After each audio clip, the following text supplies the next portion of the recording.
So we know everybody up there. We know everybody up in GP. We're going to put something together. I can't stand it. See, here's something that me and GP have a lot of history with. GP's written down just like Red Deer. Now, I'm in Red Deer. The layout of the city, everything. I worked in GP for about 10 years. I worked down the Warehouser Road, Grand Cache, up north Beaver Lodge, Sexsmith, Dawson Creek. I damn near moved to GP. I was that close. My office was out of Valley View. So GP holds a special place in my heart. And I love Grand Prairie. Grand Prairie was the next oil boom town next to Estevan, Saskatchewan. And Grand Prairie, we did convoys up in Grand Prairie, if some of you Grand Prairie people remember. We had some of the largest convoys 4.5 years ago were up there. And the amount of support that came from that urged us to push these convoys across Canada. So I would like to get back up there to GP, show our support for everybody in Grand Prairie, and that'll be within the next coming days, or if not, early next week. That being said, I want to speak with all my convoy brothers and sisters about that, and I want to speak to Canadians in general across this country that are watching. Ladies and gentlemen, it's time for another convoy. It's time for another convoy to Ottawa, and I'm going to start getting this in the works. I want to get a hold of all my truck drivers that we all worked with on the trip. I want to get a hold of everybody who's got free equipment. If you're willing to provide, if we could provide drivers, we'll represent your companies again. We are going to do another nation-to-nation convoy. I promised Andrew Scheer, I promised Pierre Polyev, I promised Maxime Bernier, and I definitely sent the message to Trudeau the last time we were there. I said, the next time I have to come back here with a convoy, it's going to be a nationwide convoy.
I will be eternally grateful to the Freedom Truckers. Because nobody in Parliament, nobody was standing up for us. No.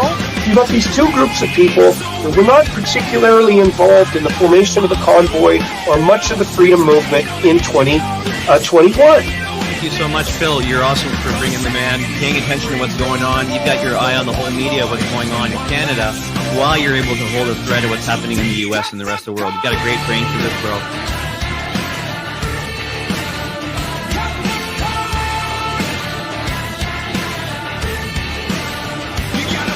A video clip surfaced from June of last year when he was running in his leadership campaign. You have to be a member of the Conservative Party by Friday. So get your membership at my website, year4pm.ca.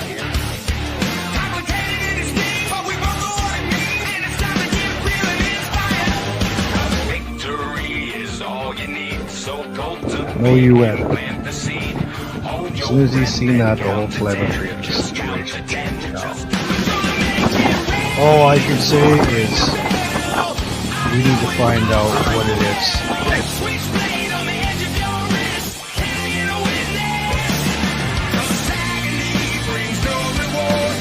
We shot here. I have one question. Oh, yeah. Fire away. Yes. Yes. I haven't read it.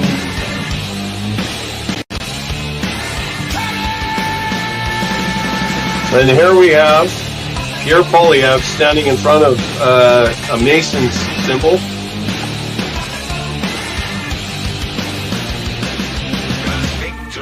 The mainstream media isn't picking it up. Why? The answer is very simple. Because the executives of most of the mainstream media deserve to go to prison.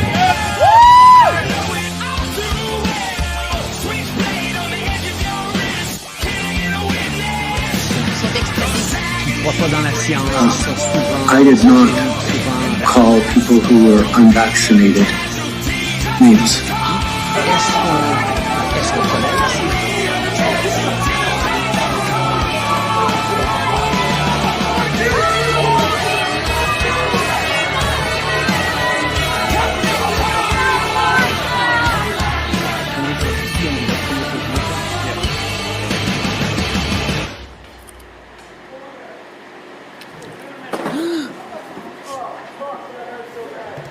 What just happened? Did somebody just drop dead? Druthers is Canada's largest, most loved, independent, people-powered newspaper. Now with over 8.5 million copies printed and distributed coast to coast by concerned Canadians like you. Please, donate, subscribe, volunteer, get involved. Together we can save this country. If you stand for freedom, go to www.druthers.net. Wow, guys, can you hear me? It's hump day, December 18th, 2024. We got a hot show, a hot episode inbound. But listen, I've got 1, 2, 3, 4 guests in the wings. I'm going to slowly introduce each one of them and bring them on screen. And then we're going to watch a couple of Tamara Lich videos and talk about them. It should be pretty exciting. I got to tell you. So let me just say, if you're a first-time viewer and you're joining the show tonight, you probably are watching along with a fella named Patrick King. He's been advised that he'd really want to tune into this episode tonight, and I have a feeling he's one of, well, currently 29 viewers, but I expect that number to jump up rapidly as we go through this conversation. This intro that you watched, I detail 2 groups of people that were not particularly involved in the freedom movement prior to the convoy. Jeremy McKenzie a little bit. He was definitely a voice out there. He was definitely making some noise about the Nova Scotia mass shooting and stuff like that. But he wasn't really a COVID activist too much. He had a show. He was making some noise. And there's that group of people, the Diagolonians, and then there's this other group of people. It was represented in the photo by a lawyer by the name of Keith Wilson.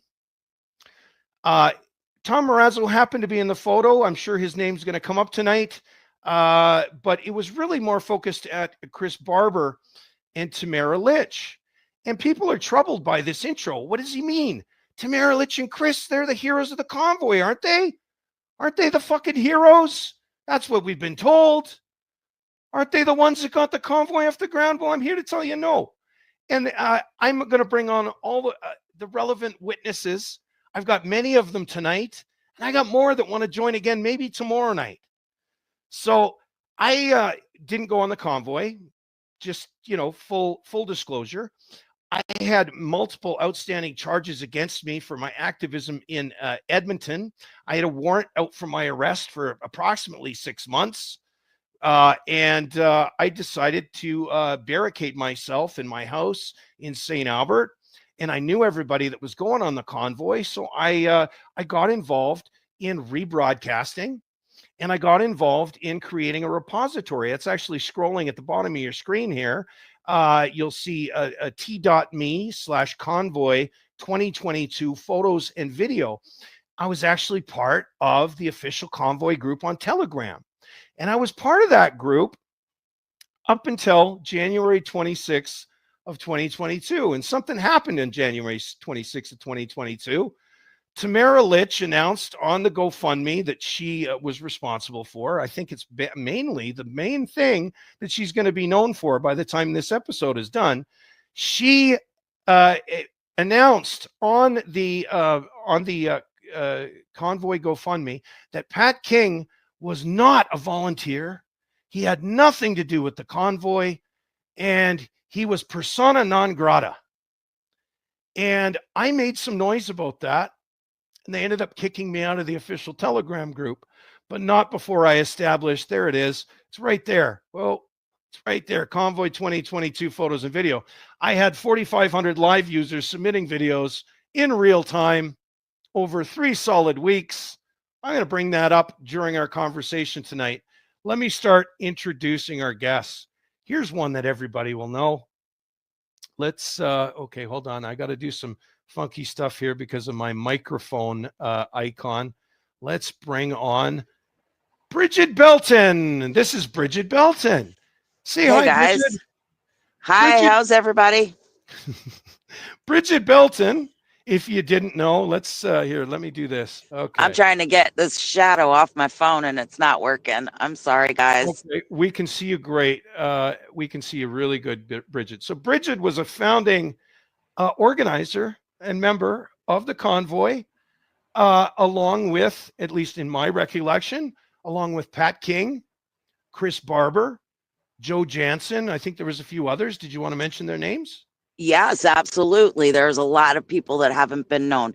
So Dale Enns, Ryan Mihalowicz, Dave Steenberg, Cindy. Sorry, Cindy, I forgot your last name. You're out there in Calgary. We've got Teresa out in BC.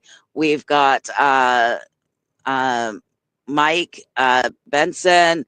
Did I say Dave Steenberg? Yes. Andrew Dieter from Cornwall. We've got a couple of ladies out in Nova Scotia. I'm sorry, Sonia, I believe. Not to interrupt you, but I have to interrupt you. There's a lot of people that were involved, wasn't there? How many Absolutely. Of those, how many of those people got a helpful defense from lawyers? Sorry. How many of those people got help from Tamara's big shot lawyers as part of the Freedom Convoy? Did any of them get any help? That's a joke, right? Like nobody gets help. Nobody gets help. Hold that thought. Let me bring on some more people. All right. The next person we're going to bring on is I'm going to go with Mr. Chris Garrah. So Chris, if you're ready, get ready. I'm adding you to stage. This is Mr. Chris Garrah. Chris Garrah is a good friend of Mr. Chad Eros. He was featured in one of those clips in the intro. Chad Eros was actually the founder of Freedom Corp. We call it Freedom Corp. It's actually got a proper legal name. Chris is Chad's good friend, and he ran the Adopt a Trucker program, which was a fairly intensive program to house truckers in the Ottawa area. Chris, did you just want to come on and say hello and say a few words? Yes. You're on mute. I just left a hockey game. It's snowing here in Ontario, and I just want to say hi to everyone. And yeah, we got some interesting stuff to talk about. Thanks very much. We do indeed. Okay, the next fellow I'm going to bring on is Jason Laface. Jason, are you ready? Yeah. Mr. Jason Laface, welcome to the show. Now, Mr. Jason Laface, I know who he is because he was listed as a road captain for Northern Ontario in the documentation for Canada Unity. And Canada Unity was run by James Bowder. Jason had some involvement in that, along with another guy named Dana Lee Melfi. Jason, do you want to say a few words, just kind of round out the introduction in terms of your involvement with the convoy? Yeah, so basically helped organize key point stops in Northern Ontario with some other truckers that came on board, strategized with other organizers from Southern Ontario, and basically took care of all the data for the MOU that people signed and defended the Canada Unity brand that was under cyber attack. Right. So just for our viewers at home, the MOU was the Memorandum of Understanding that was it was kind of spun in the Emergency Act inquiry as being like, a manifesto to overthrow the government. I think really what it was an appeal to Senate to somehow intervene in what was 385,000 and how many signatures? 11. So 385,011 people signed this document, and basically this document was asking the Senate to intervene in what they viewed as illegal or unlawful orders contravening the Charter of Rights and a number of different conventions that were all quoted within the MOU. Is that correct? That's correct. Okay, and so you became the caretaker of those names. Perfect. I'm going to bring on our next guest, and we may have more join, but right now it's just Jody in the wings. Bring on Jody.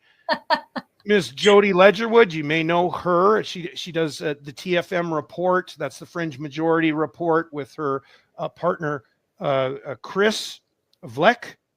And Jody, I know as well because she showed up when I was documenting all the goings on in the Ottawa convoy. She showed up at, sorry, what was the name of the food depot again? The Coventry. The Coventry Depot. And she was on a Laura Lynn live with Chris Garrah up here in his hockey jersey. And they were talking to Laura Lynn about the food donations that they were organizing, because all this food was being donated to the truckers and it needed to go somewhere, right? And so Coventry was one of those places. Jody, what else was your involvement in the convoy? I mean, can you summarize for us just in about 30 seconds? Sure. I helped lead the Hamilton convoy into, I went as far as Cobourg, and then got into the Toronto convoy into Ottawa. I was the chef at the Swiss Hotel where the war room or command center was. I helped run the stage with Bethan Nodwell and Jason McDonald. I was also a speaker on the stage. So I wore many, many, many hats. Okay, so now that the crowd is familiar with our guests, Dana Metcalfe, by the way, let me just put myself up. Okay, I got to get used to switching when somebody else is talking. Dana Metcalfe, that's Raven. I talked to her tonight. She was very interested in joining the show. Unfortunately, her mother had a stroke. She's on the way to the hospital, but she said she may join us tomorrow night. And we may do this again on Jody Ledgerwood's TFM report show tomorrow. What I'm going to do now with our panel here is we're going to play some videos. There was a couple fresh videos from Tamara Lich, one of which is a little trailer for a movie that they're fundraising for with a Give, Send, Go. It's called the Convoy, 2025 Convoy movie. Here we go. I'm going to bring this up and we'll all take this in. And then I'm sure there's going to be a flurry of comments that are going to come up out of this. I just have a feeling. Okay, hold on. Here we go. Add to stage. Here it is. Get ready, folks. Oh, of course it's muted. Let's try it again. And here we go. And it's still muted. Okay, start it over. How has the arrest affected your life? Tamara Lich! Tamara Lich! Tamara Lich! All of us thought that when the trucks left Ottawa, that was going to be the end of it. But we didn't realize that was just the beginning. We made a promise, and going back to this trial is kind of poetic because I'm going back to fight again. The blue-collar community has actually stood up, and look at what they've done to try and put us down. I really hope that they would listen. Is there a reason that you can give as for why you will not have any negotiations with this particular group? I have attended protests and rallies in the past when I agreed with the goals, when I supported the people expressing their concerns and their issues. Never in a million years thought we'd be there 3 weeks and have not one single person even come to ask us a single question. The federal government has invoked the Emergencies Act. The police promised they would let them retreat peacefully. There's no leadership or they're intent on violence.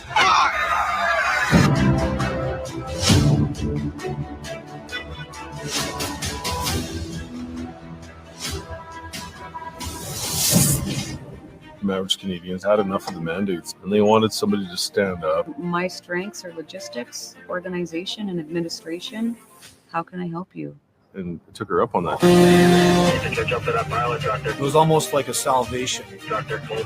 Nobody in this convoy will be inciting violence or uttering threats. That is not what we are here to do. Look at this, you guys. Oh my God. I am an 8-year-old.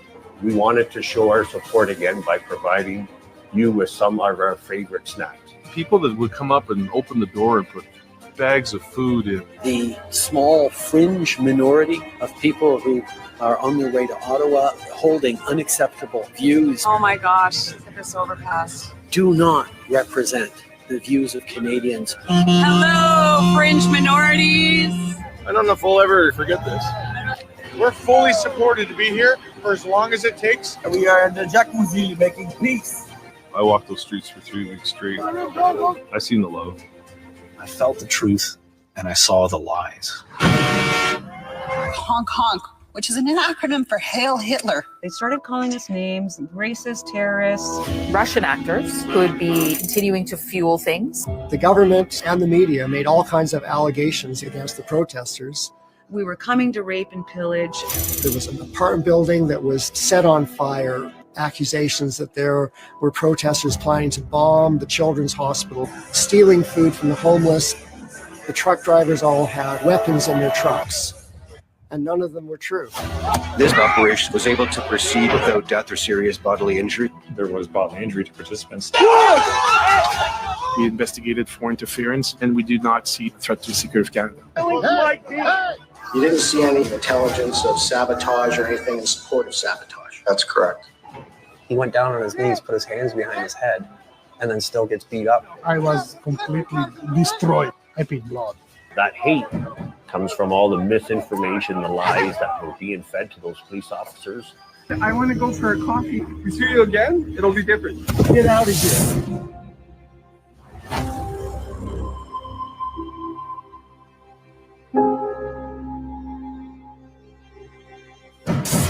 Two years ago, there was supposed to be a hockey game in Ottawa. That never happened because the Emergencies Act shut us down. We've been busy on the defense, raising money. Shaba and Jody come up and do the ceremonial puck drop. Try not to stay up at night worrying about being in jail, but No one gets left behind. We have to make sure that we have good representation, because now I've seen the difference between what a good lawyer can do and what a not so good lawyer can do. How's your client feeling right now? They just don't want people to ever protest against them again.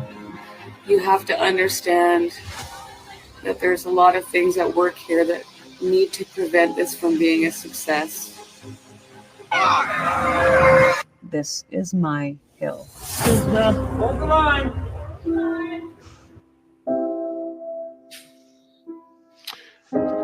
Wow. What do you guys think of that? I mean, obviously there's something that's going to appeal to all of us in that particular footage, but I kind of cringe when I hear this nobody left behind idea. What do you think about that, Brigette? Were you consulted for this film, by the way, or? Oh no, they've tried to erase me. They've done a really good job. You know, I mean, they took a 30-year-old Facebook page from me. I lost contact with family in Europe, and I didn't even find out when my cousin passed away until afterward. So, you know, they're really gem people here.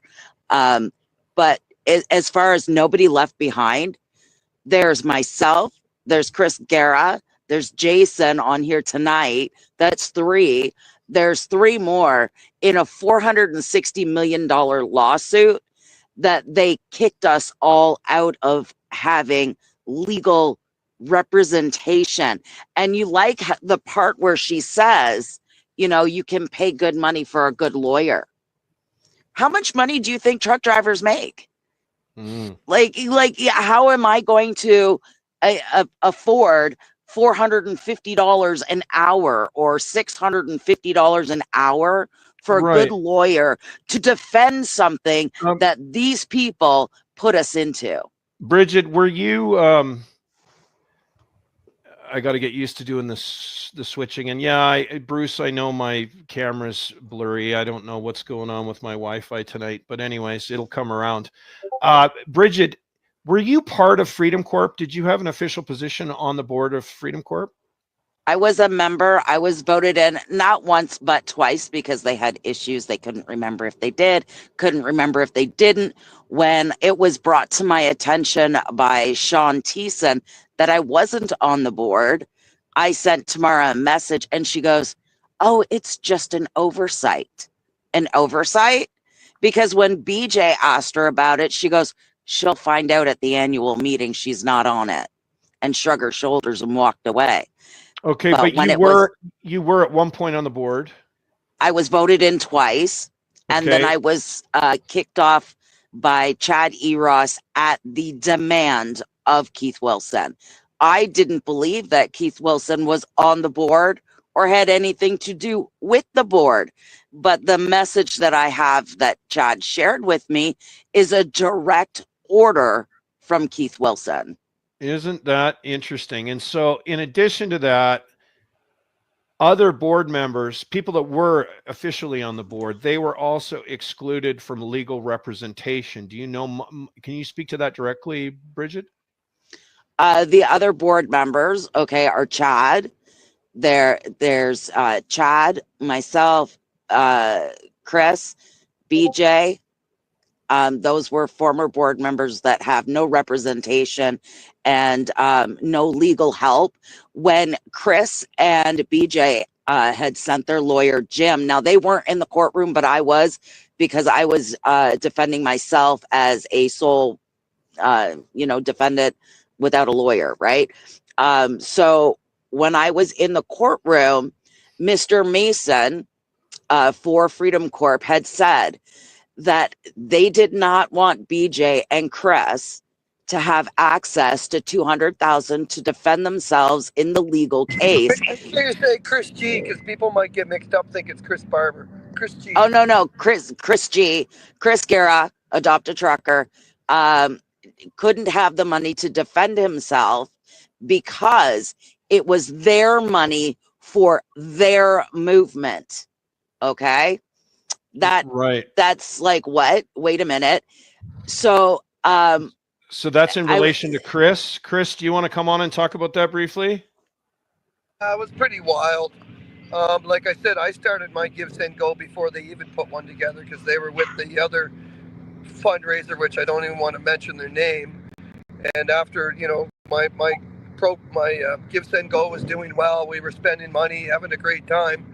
Theirs was all frozen, so I said, "Why don't you switch over to Give, Send, Go?" And they did. And again, we Adopted Truckers started a long time ago. We were taking care of Jody in the kitchen and making sure we were buying food for them and the truckers, and we were having a great time. But it came to a point where they thought the money was theirs, and you got to go even deeper. Keith Wilson and all the lawyers stopped us from getting money right from the very beginning. When they put that money into the trust, we all had 24 hours to get access to it, but they lied. Chris, that's a different topic. Hold on. We're going to get to that. I don't want to flood the audience with too much information too quickly. But basically, the story is here. Let me switch. So the story is, as told by Chad Eros and as well Chris Garrah. They just did a X space on it today. They've done interviews with War Campaign. That's Rohan. A row of work campaign on this issue. Basically, what it comes down to is Tamara got access to some money. I've actually been authorized by Dana Metcalfe because Dana Metcalfe actually was shown Tamara Lich's phone at one of the command centers. So let me get this straight. There was two command centers in Ottawa. One was called ARC. The other one was the Swiss Hotel. Is that right? Yes. No, there were more. There were more. Okay, so the two that I'm aware of, at least in context of the people that are in the room, Dana was at the ARC. Is that correct? With myself, yes. Okay, so Dana and Brigette were at ARC. Dana reports, and she's authorized me to quote her directly, this is Dana Metcalfe now, that Tamara Lich had shown her that she had actually obtained access to $120,000 in funds thereabouts, approximately, give or take, is the way Dana worded it. But Tamara showed her phone, and the first thing Dana said is, well, we should release these funds to the truckers. And what Dana said Tamara did next is, well, not until the lawyers come. I won't release any funds until the lawyers come. And the story so goes is that those funds were actually never released. The 120,000 was not distributed as far as Dana Metcalfe was aware. So that's just to put that one thing in perspective. I want to switch to Jason. Jason, on this idea of nobody left behind, what can you tell us? Have you been left behind? Everybody did. All of us got left behind. And not only that, participants too. You know what I mean? Like we got people who are running around calling themselves the heroes and this and that. Fuck, they didn't do shit though. They actually didn't do shit. Tamara fucking was supposed to sorry my language, but Tamara, her role, which my understanding is the fundraiser. That's it. She didn't organize any logistics. She didn't organize Thunder Bay or get Yonkers to come in or correspond. Like in anything that I know that I did, she was never there. And everybody I know, maybe some Bridget can attest to this, and Chad or and Chris. You know, when people were trying to get a hold of us, or we tried to get a hold of her, she was a no-show, man. Especially in key moments where we really needed the help. She was nowhere. I'm sorry, but no, man. Okay. Leaving us behind. I'm pretty offended by that. Next question is going to Jody Ledgerwood. Jody, my understanding, well, we heard in that video, we heard Chris Barber say that he spent weeks on the streets, but I'm told by eyewitnesses that were on the ground in Ottawa that they rarely saw Chris Barber and Tamara Lich, and that they were mostly holed up in the Ark Hotel. Can you speak to that, or? I can't speak to whether they're at the Ark as I was at the Swiss, but I do know that Tamara was jumping from hotel to hotel. She said her life was being threatened, so she had to hide to keep safe. And I was pretty pissed at that because I'd been in the movement for 2 years at that point in time and had received many death threats. And yet I was still out there doing my thing and helping where I could help as she was hiding in hotel rooms. And then she ended up at the Swiss Hotel. And I know I questioned why she was here and why was I feeding her. I was already feeding approximately 80 to 120 people every single day for lunch and dinner. So to watch my numbers go up exponentially and then have to try and budget food and figure out how many more people I needed to cook for coming in off the streets, I was not happy that I now had this other dish, and we actually instituted a plate law. And I know that sounds really crazy, but anybody who was on my list was able to get a plate, and they had to come to me to get a plate. And I turned around and Tamara was eating, and I'm like, why is she eating? She's not on my list. And I was told, oh, well, you know, she's part of our team. And I said, no, she's not. She's not part of our team. She's part of the ARC team, and she is not on our list. So why is she eating at our table? Why am I feeding her when the ARC has their own money? They have their own budget. Our money is not near what the ARC's money is. So why am I feeding her? And I was told, well, you know, we're kind of all on the same team. And, you know, well, she's really afraid out there. So we're going to try and keep her safe here. And we've got to hold her up here where she can be safe.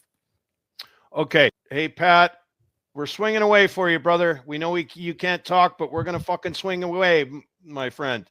So before we go too much further on this conversation about Tamara, let's roll into a little video that I've got set up for us here. This was Tamara Lich. My understanding is earlier today, or was this yesterday, at the European Parliament, maybe in a committee room with Christine Anderson. This was yesterday. Okay. Yes. So some of us have seen this, some of us have not seen this. Am I correct in making that assumption? Correct. Okay. Yes. Here we go. 10 minutes. This is Tamara Lich speaking to a foreign dignitaries.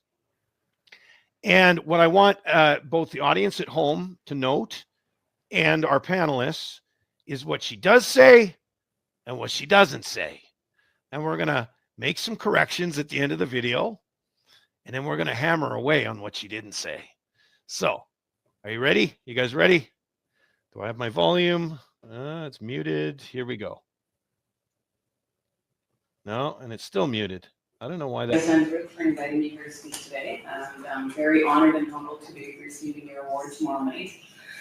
In the winter of 2022, I'm not going to get into obviously the specifics of the pandemic. I think we all have lived through that. A small group of us connected, and most of us strangers, didn't know each other, connected and decided to drive to Ottawa to protest the tyrannical and draconian COVID-19 pandemic mandates. As the rest of the world was beginning to open up and ease the restrictions, our Prime Minister started to double down.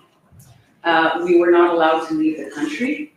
They were actually talking at that time about ceasing even interprovincial travel in Canada.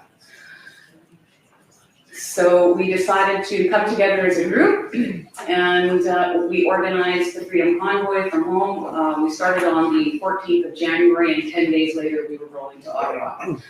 And we never could have imagined the support that we were going to receive. We honestly thought that we would just drive there, you know, a small group of us. But what we saw, obviously, as you guys probably did too, on the sides of the roads and the overpasses, was an overwhelming number of Canadians out there to support us, who finally felt hope for the first time in years, who finally felt proud to be Canadian for the first time in years, and who saw what we were doing as a light in the dark.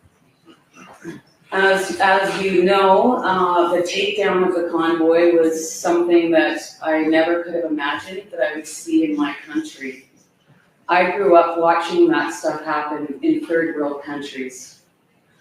On the 6th of February, there was a raid at one of our outposts where we kept our supplies, and they had snipers on the roof pointed at hardworking, peaceful Canadians. They stole our fuel, they took our food, and it was, like I said, something that I could not have imagined that I would have ever seen before. We had politicians calling us terrorists, domestic terrorists, racists, even accusing us of trying to burn down an apartment building and insinuating that the truckers were rapists. This is not the Canada that I grew up in. What's happening now is unprecedented. Canada, in my opinion, used to be a very free country, unless I grew up very naive, but that's what I was taught. We were a democracy. And what we saw was not democratic. We had hundreds of thousands of people in Ottawa, and they still refused to talk to us. Within the span of 3 weeks, we received $24 million in donations. The first GoFundMe campaign that we started, which was taking in $1 million a day in donations as we traveled across the country, was frozen after the politicians contacted GoFundMe and told them that we were domestic terrorists and that they were funding terrorism. We then started a Give, Send, Go, and the donors donated even more money, about $12 million, just over $12 million at that time. And that was also taken from us, except for that there is a little bit of money. There's about $3.5 million that they froze that's sitting in an escrow account. How they treated those donations and how they treated us is how you would treat a drug cartel. In Canada, unprecedented. Our Prime Minister ran away and hid and refused to even send anyone out to talk to us. And as a matter of fact, he even said that he's attended protests before, but only those that he supports. In my opinion, the leader of a country leads all of their people, not just the ones who believe in the same ideology.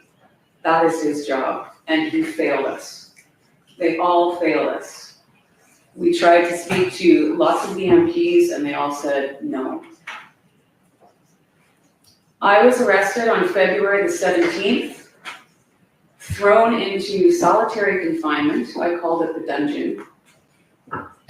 Accused at that time, I had one charge. It was counsel others to commit the offense of mischief, which did not occur. A few weeks later, well, first of all, I was denied bail. We had a bail hearing and I was denied bail, which is quite something in Canada because murderers and rapists make bail. Most bail hearings last about 15 minutes. Mine lasted 2 days and cost usually about $50,000 in legal fees. So these are the people that we're dealing with. I spent 18 days in jail the first time I was arrested at the convoy. And I was rearrested in the summer of 2022 after attending a Justice Center for Constitutional Freedoms Awards dinner where they honored me with their Freedom Award. And at that dinner, there was a photograph taken of me with one of the gentlemen that's on my no contact order. I'm under bail conditions still, 2.5 years later. However, there was lawyers all around us. Anyways, for the first time in Canadian history, there was a Canada-wide warrant issued for my arrest for the charge of mischief. Unprecedented. Absolutely unprecedented. 2 homicide detectives flew to Calgary to pick me up and fly me back to Ottawa because they don't have things, like murders to investigate. I spent an additional 30 days in jail and was also denied bail again, finally getting out 1 day before my youngest daughter's birthday. It was the most peaceful and polite protest of all time. There was no violence. The streets of Ottawa were cleaner than they'd ever been. We were feeding the homeless. We were clearing snow. We were cleaning up garbage. And this is how they treated us, because we did not agree with our Prime Minister's point of view. Currently, my co-accused, Mr. Chris Barber, who I rode across Canada with, and his son in his truck, and myself are still going through the longest mischief trial in history. We just finally wrapped up the evidence portion in this fall, and we're still waiting for our verdict, which we're expecting on March 12th. The Crown Prosecutor in our case is seeking 10 years in prison for mischief, which would be akin to spray painting the side of a building in most places. In the meantime, there are people getting out on bail all the time. There's a catch and release in Canada unless you are me, apparently. They're arrested for violent crimes. In the first 2 months of our trial, the Ontario Provincial Court threw out 125 cases in order to prosecute ours. And of those, some of them were violent and sexual assaults. And they tossed them out in order to proceed with our prosecution, or as I like to say, our persecution. This is the current state of Canada. Right now, we are facing censorship of our media. Well, our mainstream media has been completely bought and paid for. They will never come out and question the Prime Minister. We are facing, just like other countries, censorship, online censorship bills to stop. I'm just going to stop her just for a sec. I don't want to break into a huge conversation, but I heard about a little clandestine group that maybe Tamara was involved with, that maybe her lawyer was chairing this clandestine group, and said clandestine group was used to silence other freedom fighters. I'll just keep playing it and let you think about that for a minute. Oh, of course it mutes. This is the current state of Canada right now. Mm-hmm. And we need help. We need help. We've got a big road ahead of us, but I know that there's a lot of us that are committed to continue to fight because they don't scare me. They do not define my freedom. They can put me in jail. That doesn't mean I'm not free. I define that. So we're still fighting, and I'm totally anticipating that we will get a not guilty verdict in March. However, that said, the Crown prosecutors in all of the Freedom Convoy cases are appealing most of them. I only know of one case where they have not appealed a stay or a not guilty verdict. We're also being sued civilly for $300 million from a group in Ottawa who were upset about the honking horns. Hold on. Put up your hands right now if you're part of that $300 million suit. Oh, and she's not helping you guys, is she? Okay, just had to check. Oh, why does it keep muting? $300 million. Lawfare is alive and well in Canada, and I never would have imagined that I would see it.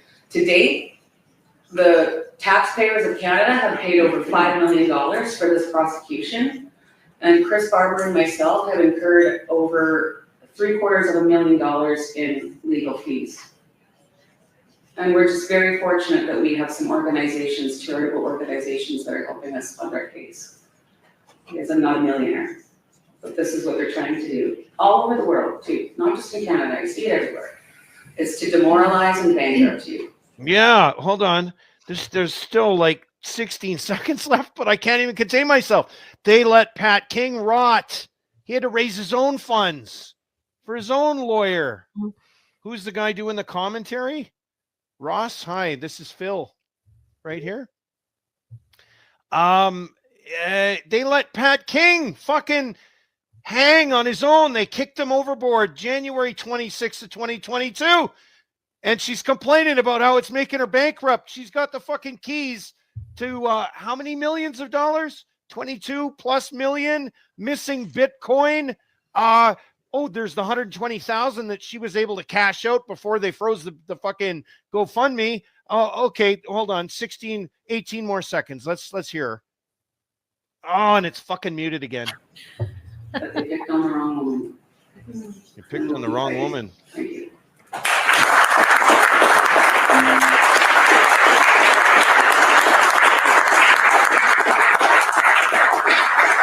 Okay, that's brave and bold. I got to take the mic just for one more second, and then I'm going to turn it over to the panel because I'm sure the panel's got plenty to say.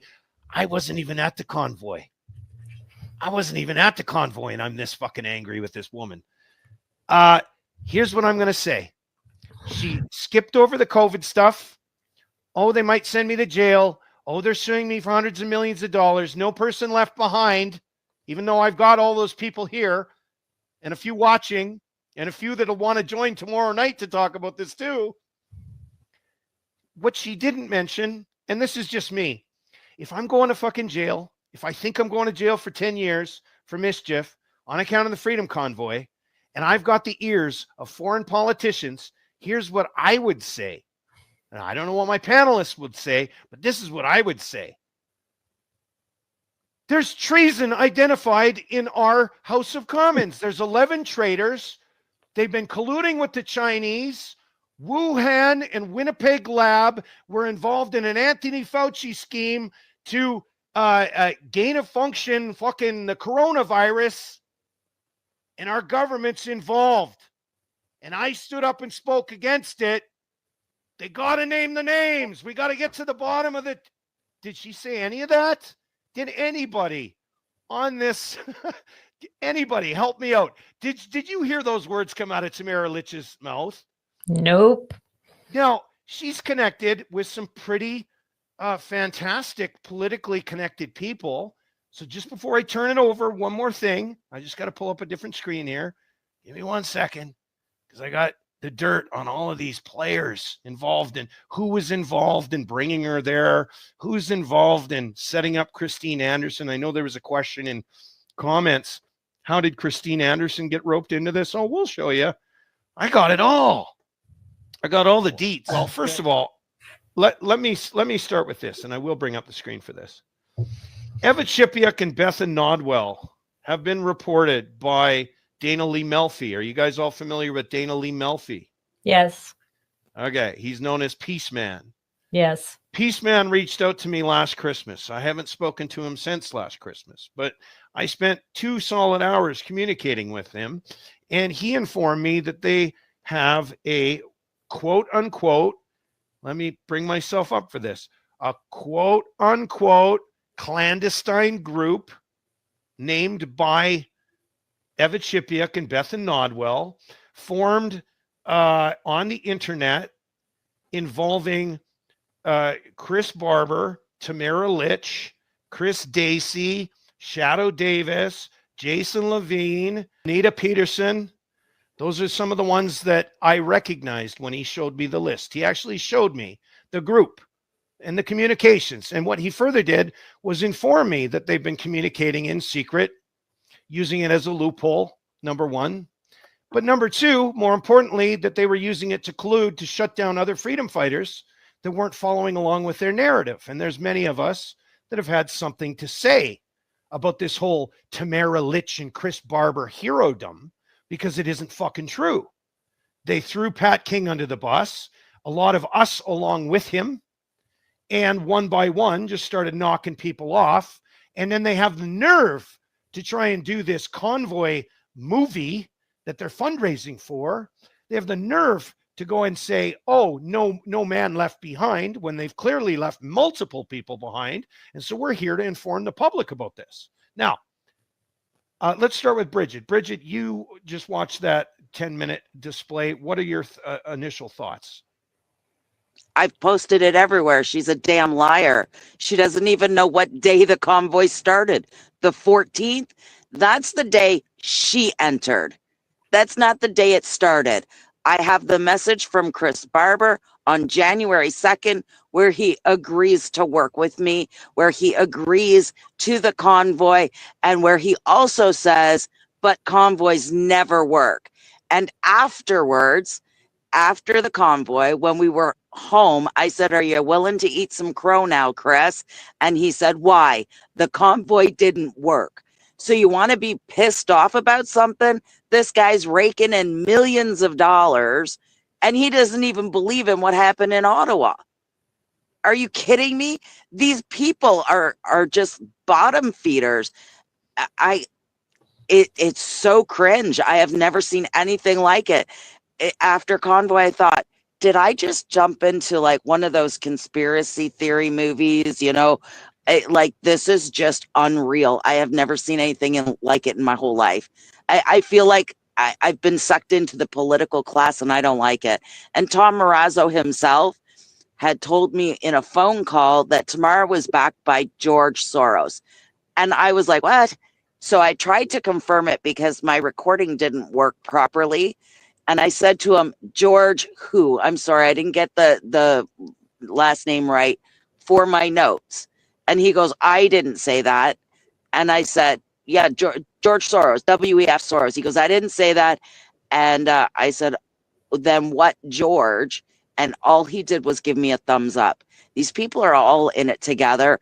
And I hate to say it, but I believe that Harold Yonkers is not just naive. He ran for the Heritage Party 3 times. He's been in politics for a while. Okay, let me switch to Jody. Jody, what are your comments or thoughts on this recording that we just heard of Tamara talking to the European Parliament and Christine Anderson? I'm not a fan of liars. For one, if you're going to claim you did something, then I certainly hope you did it. And there's enough of us that were in Ottawa that were on the team prior to going to Ottawa, on the team at Ottawa, and on the team after the convoy split up. Tamara was not out on those streets. She was not shoveling snow. She was not handing out food to anybody. In fact, she was hiding in hotel room after hotel room after hotel room, sitting there eating the food I was cooking. And that was not out on the street. The things she likes to take accolades for, she didn't do. She didn't even come into the convoy on the first meeting of the convoy, the first Zoom meeting where we all vetted each other. She was not there. She wasn't on the second meeting, and she wasn't on the third meeting. In fact, she didn't come in until the 4th or 5th meeting is when she came in, and all she wanted to take part in was the money. She didn't care about organizing for the truckers once they got to Ottawa. She didn't care about organizing the routes that the truckers came. She didn't care about anything except running that that GoFundMe. That was all she ever talked about, was the money, the money, the money. She didn't care about the truckers, didn't care about the routes, didn't care about how we were going to get there. All she cared about was how much money she could rake in. That was it. So when she sits there at that EU table, being put up for this Nobel Prize for, Freedom Fighter of the Year award. Where was she? Because she definitely wasn't fighting for freedom on the streets like everybody else. She wasn't freezing her ass off in minus 30 degrees temperature. And every interview she's done since then, I've only caught one or two because I cannot stand to hear the lies. It just riles me up. But when they ask her, so Tamara, what do you think is next? What do you think's coming down the pipe? What are people fighting for? She can't even answer that question. A real freedom fighter knows exactly what's going on. And like you said, why isn't she calling out the traitors? Why isn't she calling out the carbon tax? Why isn't she calling out the Chinese influence in our house? Why isn't she calling out a Muppet. the green slush fund? There is so much wrong with our country right now that people are standing up for. And why isn't she calling out all those vaccine injuries? She's got a microphone in front of her face all the time. How about give those victims? Oh, wait. Okay, so in fairness, she is doing the vaccine injury with Bikers Church and Chris. But wait. She did some for Dan Hartman, and we'll give her that credit. But Justice for the vaccinated was started in 2022. Did she jump on the train? Did she lend her voice? Did Chris Barber lend their voice so that we could raise money as we were helping the vaccinated and doing the tours and collecting their stories? Hell no, she wasn't. But Jody, give me a second. Give me 2 seconds. I'm going to prove you right completely. One of the groups that is in that vaccine injury group that they were promoting on there, it supported giving more vaccines of COVID-19. Yes. So she doesn't even know what she's promoting. She's just putting her face on stuff to get a paycheck. That's it. Anything she can collect money for, she seems to have a voice for. But anything that is actually fighting for Canadians, she's nowhere to be found. Right. And she can't even talk about it when somebody asks her what's wrong in Canada. Right. So I mean, that's the main takeaway, at least on the Lich file. We're going to get to Barber. We're going to get to some of these other characters. But Lich is basically just been a Muppet from the beginning. She took this GoFundMe thing. So let's talk through. Brigette, first of all, pointed out that she said that it all started on the 14th. Well, actually, it didn't. In fact, if I was to have played the short show intro for this show, it has a December 15th show with Benita Peterson, Cody Kuntz, Selena Paley, and another guest from Grand Prairie, and I just don't recall her name, which is why I'm not saying it. That happened on December 15th on Edmonton Freedom Central. That's that logo up in your top right-hand corner, folks.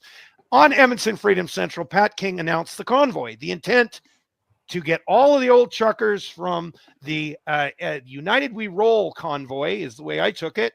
All the truckers from the United We Roll, which he had a part in, he was going to get in contact with all of those people, and it was time to have a convoy to Ottawa. That was December 15th, 2021.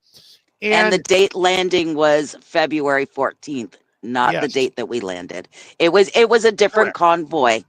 Yes. Okay. So now what ended up happening is Chris Barber put out a video on January 3rd, and it was also a call to do a convoy.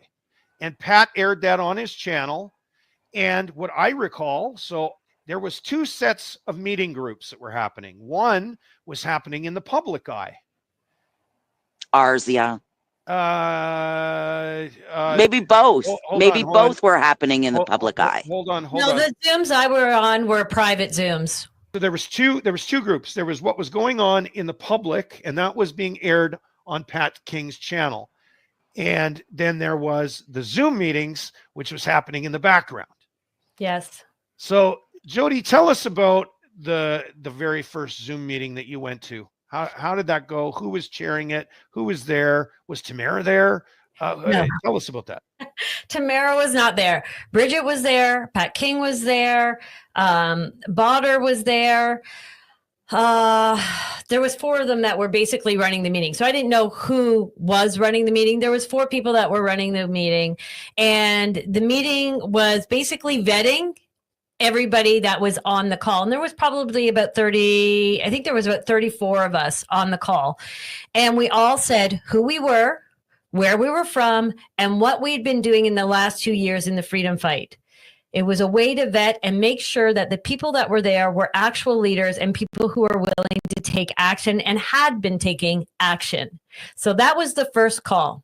The second call, we vetted the new people that came in, and we talked about what we were going to do, what was the purpose behind it, the goal, and started talking about routes and who was where that would be willing to step up and be a road captain for that route and help reach out to other people to join the convoy and get maps out to those routes. The third meeting, we brought up again the routes, and then we talked about money and how we were going to afford to do this. The fourth meeting, we talked about only money.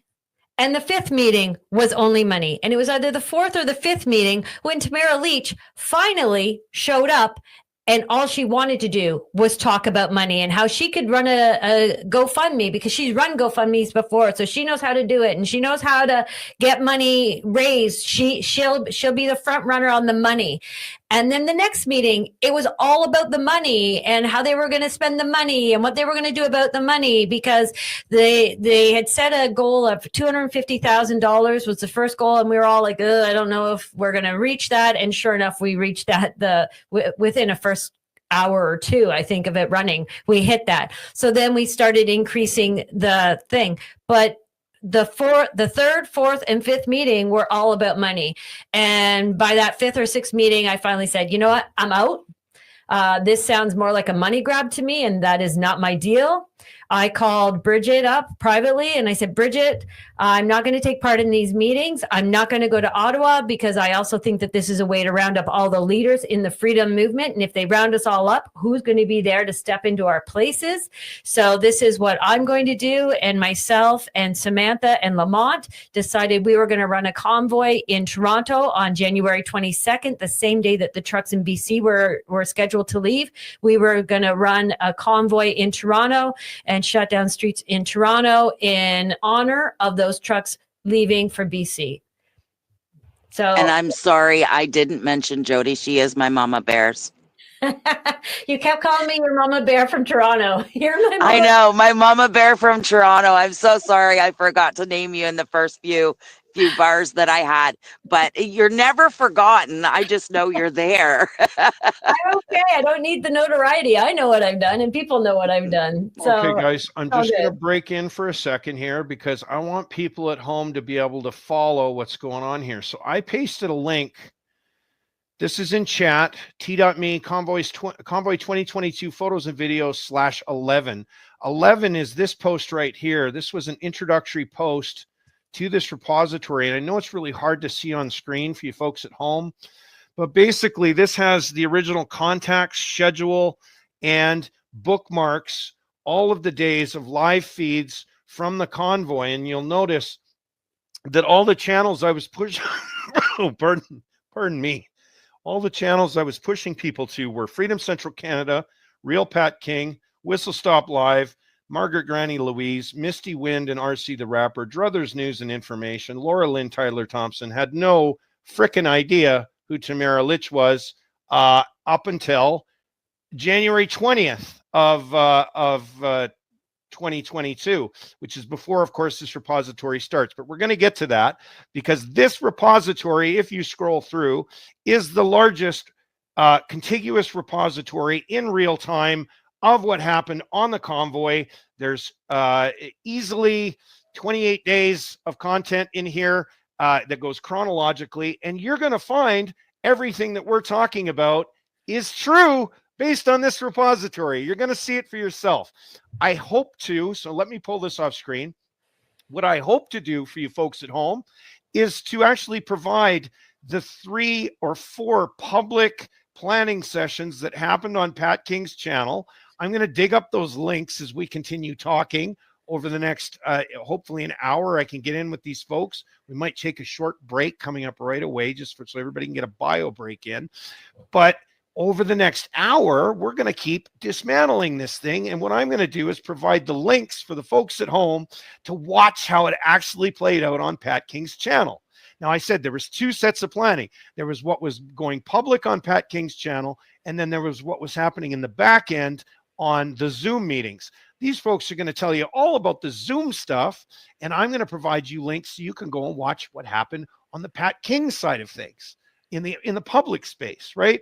So by the end of this episode, we know that at least 84 live viewers are going to be pretty clear on what happened with the convoy and how Tamara Lich is a fucking fraud. Chris Barber has been in her enabler and attack dog, attacking anybody that exposes what's gone on. And they both have zero credibility. And we don't mind saying this loudly and proudly as they await their fucking sentence. I know the judge is still deliberating. Our buddy Pat has been left behind. He's been found guilty. We pray that he's not going to fucking prison. But I'll tell you, we're going to know what's going to happen with Pat long before we know what happens to Tamara and Chris. And by the time it gets to Tamara and Chris, people are going to want their fucking heads. That's what I'm pretty satisfied. So before I go too much further, before I get too upset, because I've got a lot of emotions tied up in this, we're just going to play a brief little song so everybody can get a bio break and get a chance to get up out of their chair. And this is a good one. It's only 3 minutes and 40 seconds. You all love it. This is Truck You Trudeau. Go. 2022 Freedom Convoy, what's up? Let's roll. My people want their freedom back, so please take off that dumbass mask and smile at your neighbor. If all we need is love, then why you trying to be a hater? First you say that I'm a racist, and then you run away and take a fucking hiatus, while 38 million people are waiting, and this guy's supposed to be the leader of a nation? Shit, my people want their freedom back, so please take off that dumbass mask and smile at a neighbor. If all we need is love, then why you trying to be a hater? They trying to say that this is hate speech and trying to take away our freedom, but the whole world is watching and everyone can see us, so we better speak up. Mr. Prime Minister, before you aim and shoot and label patriot Canadians racist and cruel, misogynistic and extremist too, you need to try to provide me with some proof, cause all I can see for miles in the streets is peace, love and unity in every color and creed. And besides all the Cisco trucks, truthfully, you the only motherfucker in town who got beef. So disrespectfully, I would have to disagree and say that you're a liar, but hey, that's just me. Now on the count of 3, everybody say with me, Truck You Trudeau. Okay, 1, 2, 3. Truck You Trudeau. Truck You Trudeau. Truck You Trudeau. Now say it with authority this time and let them know. Truck You Trudeau. Truck You Trudeau. Truck You Trudeau. This is for the fringe minority, come on, here we go. Yo, my people don't agree with that. I think I need a trucker hat. Someone high five your neighbor, cause what we need is love, stop being such a hater. They trying to say that this is hate speech? What? And trying to take away my freedom, but the whole world is watching and everyone can see us, so I better speak up. Hey yo, give me the microphone, because my whole fucking country is under the microscope, and the whole world is watching, listening with the stethoscope. They got their eyes on their phones and their fingers on the pulse. Everybody wants to know how it's all gonna unfold. For the first time in 24 months, we got some hope. And Trudeau is so shook, it's like he just seen a ghost. You can hear his heartbeat from the east to the west coast. Shh, quarantining into Fino. How incredibly convenient. I speak for the people, and we will not condone with this tyranny and Nemo. No. If you're Canadian and proud, raise a fist to the clouds. Everyone together now, at the top of your motherfucking lungs, yell it loud. Truck You Trudeau. Truck You Trudeau. Truck You Trudeau. Remove the fucking mandates and let my people go. Truck You Trudeau. Truck You Trudeau. Truck You Trudeau. If you can't take the heat, then don't stand by the stove. Truck You Trudeau.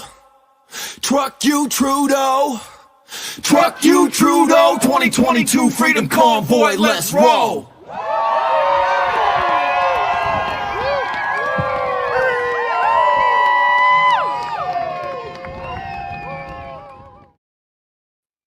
Just going to bring my guest back on. And so we talked about this first meeting. Tamara Lich wasn't even there. And you're saying she didn't show up until the fourth meeting on the Zoom, the back-end meetings that people were not privy to on the open internet. Is that correct, Jody? Sorry, just a second.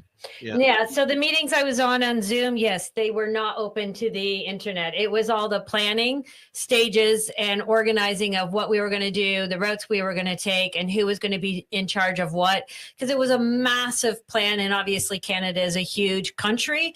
So we really had to be well organized and have different people looking after different routes and coordinating the efforts as well.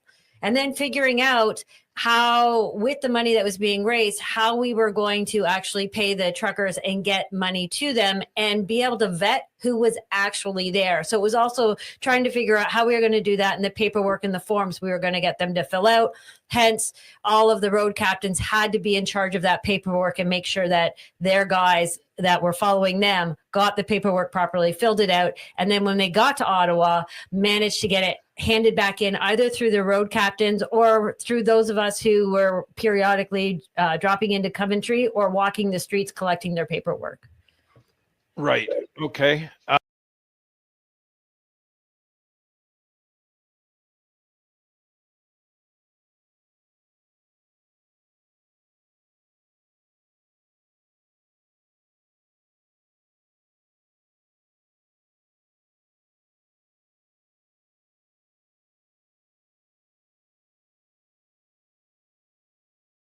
Tamara was not involved in the organizing of the convoy. She was not involved in at least the first 3, possibly 4 meetings. She was not involved in them in any way, shape, or form. The only thing she did in the background was look after the GoFundMes. So I don't know how, when we got to Ottawa, she became the spokesperson for the convoy, or all of a sudden became known as the leader of the convoy, because she never was. Because Keith Wilson placed her there. Okay. And Keith Wilson is the one that used the phrase, she's the spark that lit the fire. She's definitely the one that lit the fire in a lot of us.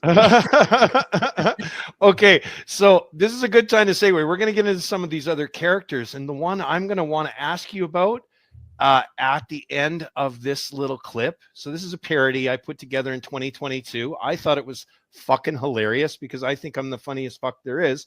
But I put this clip together based on what the information I knew back in 2022. I think it's still relevant. So let's just have a quick listen to this.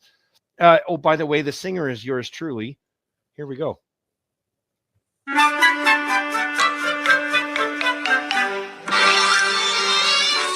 You're a mean one, Tamara Lich. You pushed the Patrick King. You brought in Dagny Pollock, who worked for Markham and Ticino. Tamara Lich, you're a bad banana with a greasy black peel.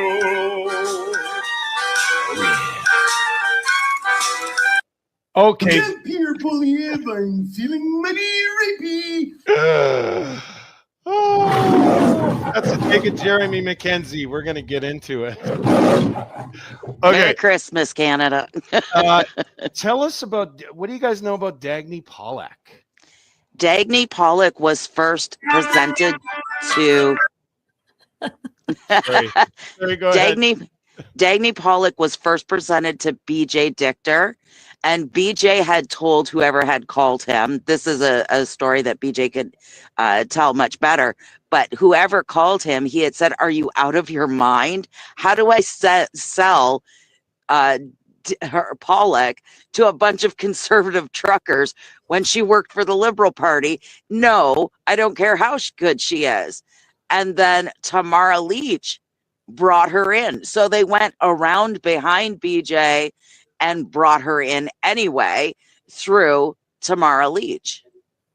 Right. Okay. And did any of you guys find it fishy that Marco Mendocino's ex-campaign manager and a campaign manager for Barack Obama in the U.S. Did anybody of you guys find that to be a little bit strange?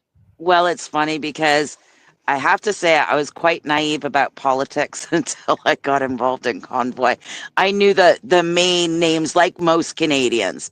I had no idea who she was. I had no idea who a lot of these people were. And I took them at face value. And that is 100% maybe a drawback for me. But I believe in people. And that's Canadian, right? And it burnt me big time. Okay, let's talk about this guy. Does anybody know this guy? This guy with this shit-eating grin here with the V4F shirt. Does anybody know who that is? Tom Quiggins. That is Mr. Tom Quiggin. So now, Mr. Tom Quiggin in his book, Brigette, I'm not going to go easy on this guy because I'm pretty sure he's counterintelligence for the Canadian military, but he wrote in his book that you were the one that started the convoy. He kind of skips over all of the stuff that we've just talked about, the planning sessions, Pat King, you know, the Zoom and everything. So is there any reason you can think of that he would skip all of that? This guy right here. Because he didn't know the information. Tom Marazzo. Hold on. Okay, so I accept your answer, but do you realize he's an intelligence guy? I understood that as soon as he was introduced to me. And I understood that he was no longer an intelligence gentleman and that he was there to help us and secure intelligence for us. But here's what happened. We kept getting our daily reports. I don't know if anybody still has them. I have maybe one or two still of our daily reports. And basically what they were, and Tom Marazzo actually said that we needed to stop chasing the emergencies. And that's what was in those reports, was the emergencies that we were about to face. Okay, and were they called int sums, just out of curiosity?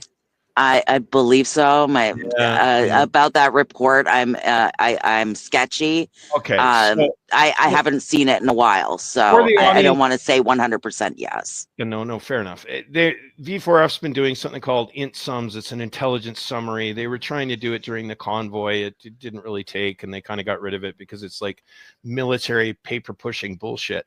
But anyways, this is Tom Marazzo for the folks at home in this V4F shirt.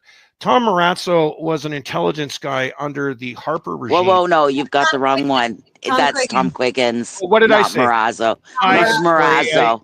I didn't mean Marazzo. I meant Quiggin. This is Tom Quiggin. Thanks for correcting me, guys. So this is Tom Quiggin here. Let me just bring it up full screen.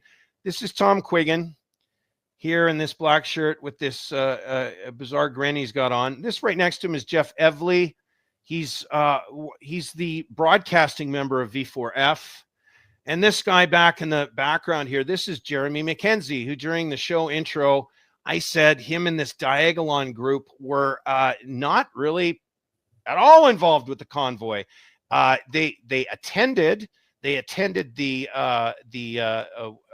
cenotaph and certainly rallied around the cenotaph with the veterans. But can you guys just clarify for us, did this bearded guy in the background, did he have anything to do with organizing the convoy in any capacity whatsoever? No. He did not. Not to my knowledge, no. Have you guys ever talked to Jeremy McKenzie? Do you know him? I did. I met him at the convoy. He actually came in. I met him in, I think it was Monique and Kristen's room is where I met him. I didn't know who he was.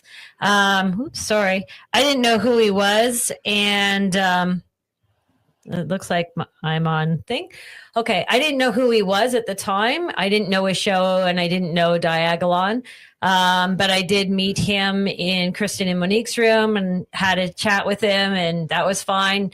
And then he came over to the Swiss, I think it was the next night or a couple nights later, he came over to the Swiss I'm going to say after hours. And I say after hours because when I got off of my shift, when I was done cooking and cleaning the kitchen and stuff, I came over into the Barefoot beside the Swiss, and he was there with a bunch of people from a Dr. Trucker that we were working with, the security team and stuff. And he sat there talking with them, and probably an hour or two after I got back, that's when he left. And that's when I found out who he was and his connection to Diagolon and that sort of stuff. Okay. Brigette, did you say that you met him? No, I've never met Jeremy to my knowledge personally. The only thing I know about Jeremy Mackenzie is that he has been pushing Chris and Tamara's narrative socially on social media about me. He's spouted several things that are untrue, and he has nothing to back up what he says. Just Tamara told me, or Chris told me, or he heard through the grapevine. His girlfriend's also taking stabs at me on social media. So I believe they're part of Freedom Corp, Freedom Corp influencers. Sorry, I'm just trying to augment in the background. So I'm circling my mouse. That's Megan Guptill. She goes by Morgan Mayhem. She's got a few aliases, but this is her here in the given the peace sign behind Jeff Evely in the red cap. I think I heard Jason. Jason, did you say that you've had an interaction with Mackenzie, or you know him? Yeah. So, okay, when I was with No More Lockdowns, I basically talked to Jeremy a few times, but he was closely affiliated to Randy. So that's how he sort of came in. Yeah. But Randy he had Hillier. nothing, Okay. Yeah, he had nothing to do with organizing, or we never asked him to do anything. So, but he was on the ins with Randy Hillier. Yeah. Okay. Let's see. Is there who have I missed? Have I missed it? No, because we lost. I guess we lost Chris, right? So I can say that I didn't become aware of Mackenzie until during, maybe just before the convoy.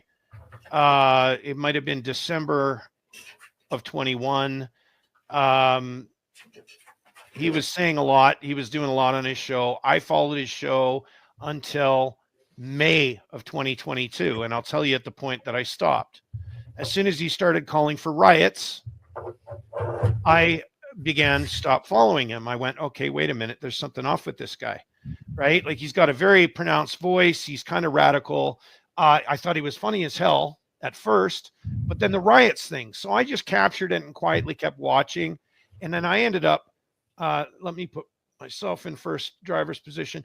And then I ended up reaching out to him and confronting him directly, probably directly on Facebook, maybe through messaging. And initially it was like, hey buddy, well, like, what, you're smart, you're funny, you're all these things. Why don't you cool it? Because we need to go the other direction. We need to keep things peaceful. We can't look like revolutionaries. We have to be smart about this whole thing. And everybody went into the convoy with that exact messaging. We all got to be smart. We got to be peaceful. If, there's agents, government agents that are trying to lure us into a J6, we have to not go along with what they want us to do, right? There was a lot of awareness, especially because of what happened with Trump in DC. I'm just going to mute you, Chris. Because of what happened in DC with Trump and Pelosi and this J6 shit, we were extremely, extremely sensitive to this idea that state agents might try and lure us into either getting in fights or saying something stupid or acting stupid. And so there was this big push. There was a big focus. Pat reinforced it on his channel. Everybody was echoing the same thing. We got to be smart, peaceful. If somebody tries to get you going, you just sing them off, start singing the anthem, do something like that, right? Well, here's the thing. Mackenzie kept going. So let me bring this up again. Mackenzie kept going. He ended up meeting Pierre Poilievre in, I want to say, July or August of 2022. So Pierre was still in his leadership bid, I believe, by that time. I might have my timeline off just a little bit. But a week after he was photographed shaking Pierre Poilievre's hand, he went on Telegram, and I've publicized it on this channel. I'm not going to replay it tonight, but you can definitely find it by searching Prime Gold Media and Jeremy Mackenzie, and you will find a series of shows that I've done on this, where Mackenzie basically told what is purported as a joke on Telegram after hours. So when I say after hours, what I mean is after his show. So he was airing a show 3 times a week back then, and 3 hours long shows, 3 to 4 hours. And at the end of the show, they'd have an after show on Telegram. And somebody happened to listen in and catch Jeremy Mackenzie basically threatening to rape Pierre Poilievre's wife. And so again, I ended up confronting him. And Christmas that year, I ended up confronting him on Rob Primo's Telegram. And the fucking guy told me to kill myself. Not one word of a lie. Now, he told me to kill myself after having confessed to him that my best friend died suddenly, that I had 2 suicides in my family. That was all in 2021.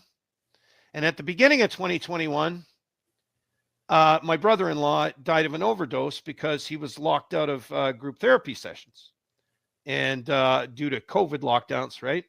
So I confessed all this stuff to him, and despite all that, he tells me to kill myself.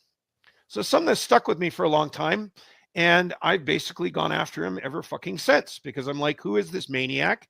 He had nothing to do with the convoy. He's the reason the convoy was shut down. He's the reason that they used to invoke the Emergencies Act. He's the reason that they used to arrest the Coots 4, and they were arrested for conspiracy to kill officers, which they were all acquitted on. They've only been found guilty of, I think, mischief, maybe some firearms offenses for firearms that were not even present at Coots. They were in vehicles 100 kilometers away.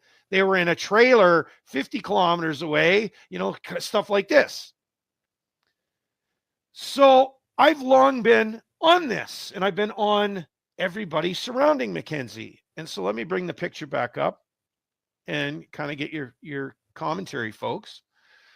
But so I've had a real problem with Tom Quiggin, and this is what I wrote today. Tom Quiggin is an intelligence operative connected to the Harper government, who in his book writes that Bishop Belton started the convoy, which I say is a pretty shoddy detective work for an intelligence guy.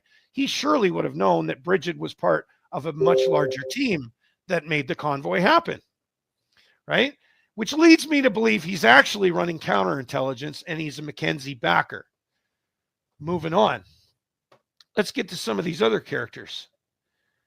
Bethan Nodwell of Trinity Productions. Now, I heard Jody, I heard you talk about Bethan Nodwell. Why don't you tell me a little bit of what you know about Bethan Nodwell? Well, Bethan was at the convoy as well. She ran the stage at the convoy. That's where I met her, and we became very good friends. And after the convoy was split up by the riot police, I did stay at her house for several weeks. My car got smashed in the convoy, and it was broken into, and the window was smashed. And at that point in time, I don't know if people remember, but there was a shortage of pretty much everything. So my car, I didn't have a vehicle for, I think, 2 months or 3 months. I didn't have a vehicle, and all the rental vehicles were gone in Ottawa, and right up to 2 hours away, all the rental vehicles were gone. So I was stuck in Ottawa even after it broke up. And I stayed at Bethan Nodwell's house with a couple of other people. Ed Jamnisic, I see in the comments there, he stayed with us as well. So I've known Bethan for a very long time. We became very, very close during that time living with her and her family. She's got a beautiful family. Her husband's amazing. But anyway, you mentioned Ed. Ed says Jeremy was constantly asking people to be on their best behavior at the convoy. And I wouldn't doubt it, but he certainly changed over 2022. Go on, Jody. Yeah. So, and Bethan is a registered nurse as well. So she was working at the Convoy, not only as the stage, working the stage, being the entertainer on the stage or MC of the stage, but she was also working as first aid at the Convoy as well. Right. And then when the riot police broke out, she was running through the crowds and helping people who were hurt.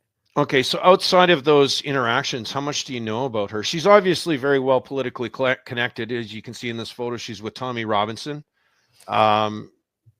She's arranged for Christine Anderson to come in. When Christine Anderson did her tour across Canada, it was her production company called Trinity Productions, I believe, that brought in Christine. Yes. After the Convoy in the summer of 2022, there was a giant rally that was happening in Vienna. And Bethan got the opportunity to go to Vienna as a freedom fighter, as a representative of a Canadian freedom fighter. A bunch of us gave her money so that she could afford to go. And she went, and she was very lucky and met Christine Anderson among many other reputable people there. Right. And her and Christine hit it off really well. Then she had they exchanged numbers. And her and Jody and Stacy ended up going and meeting Christine as well, and so did Jody from Canada COVID Care Alliance. And anyway, the three of them came back and were all excited to put together an event to bring Christine Anderson here, because at that time she was known. Everybody in Canada knew who she was because she called Trudeau out at one of the EU meetings. Told him to spare them their presence, that he should. Anyway. Yeah, that was very popular. I mean, Canadians were in love with her because of that, right? Correct. So upon a conversation, the three of them came back and said, hey, we have to organize Christine coming. I was very big on organizing events. I'd been organizing events for 2 years up to that point. Bethan and I were good friends. So was Stacy and Judy. The four of us got along really, really well. So we decided that we were going to put this event together and bring Christine Anderson here and do sort of a cross Canada tour with Christine Anderson. So I was involved with Trinity Productions in the very first few months. Right. So are you aware of this? Like, were you present for this particular photograph? No. I ended up leaving Trinity in December, the first week of December. I walked away from Trinity due to stuff that was going on behind the scenes that I was not in agreement or appreciative of. Let's just say, well, what I saw going on did not align with my morals and how I work with people. I am very big on truth and transparency, and that was not happening with Trinity Productions while I was involved. So I walked away in December. So I was not part of the rest of the planning of the Christine Anderson tour. And ultimately, well, anybody who's been paying attention to Twitter knows that Trinity kind of fell apart with that Tommy Robinson photo. Bethan went on Jeremy Mackenzie's Twitter feed, I guess, or on his show. I'm not sure which. I don't follow Jeremy, but went on his feed and basically exposed Tommy Robinson for his behavior here in Canada, and at the same time kind of exposed Trinity. She resigned before she went on Jeremy's show, and things have... Bethan Nodwell resigned from Trinity. Is that what you're saying? Yeah, she resigned from Trinity and then went on Jeremy's show a few hours later and exposed Tommy Robinson and some stuff that she witnessed while she was with Trinity. Yeah. I wasn't expecting to hear all that, to be quite honest with you. It's all new information to me. Surprise. She's exposing Tommy Robinson. Ed is saying Bethan exposed Tommy Robinson for the fraud that he is. So what am I missing? I don't know. I guess I missed something on the whole Tommy Robinson file. What is there? Cole's Notes version? Cole's Notes version. While he was here, he This is according to Bethan. I wasn't there, not involved, completely out of that picture. So just what I heard her say on Jeremy Mackenzie's feed was that he was doing cocaine in a hooker hotel, I guess you want to call it. And this is Bethan Nodwell's claim. Yes. Okay. All right. So let's time out on Tommy Robinson, because I personally think that there's a problem with Bethan Nodwell. Now I'm seeing Ed Jamnisek saying you took this photo, Ed.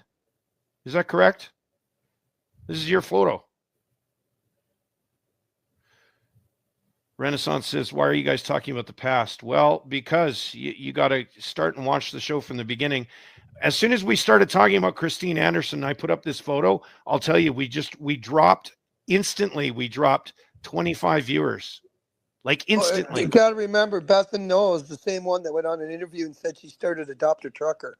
So she's a little bit of a liar. Okay, so here's my issue with this photo. Okay, so Bethan Nodwell brings in Christine Anderson. Christine Anderson is a big portion of what Christine Anderson has been talking about. Let me do this. A big portion of what Christine Anderson had been talking about on her tour when she comes to Canada is how migrants are raping young German women. It's a big component of her complaint with what's going on in the EU. And then lo and behold, Derek Harrison walks in with this flag. Now, am I right? Ed saying he took this photo. Ed, did you not think that there was something wrong maybe with this photo? I know you took it, but don't you think that there was something off here, Ed? Maybe my panelists can speak up. This guy is Derek Harrison. He's one of Jeremy Mackenzie's creatures.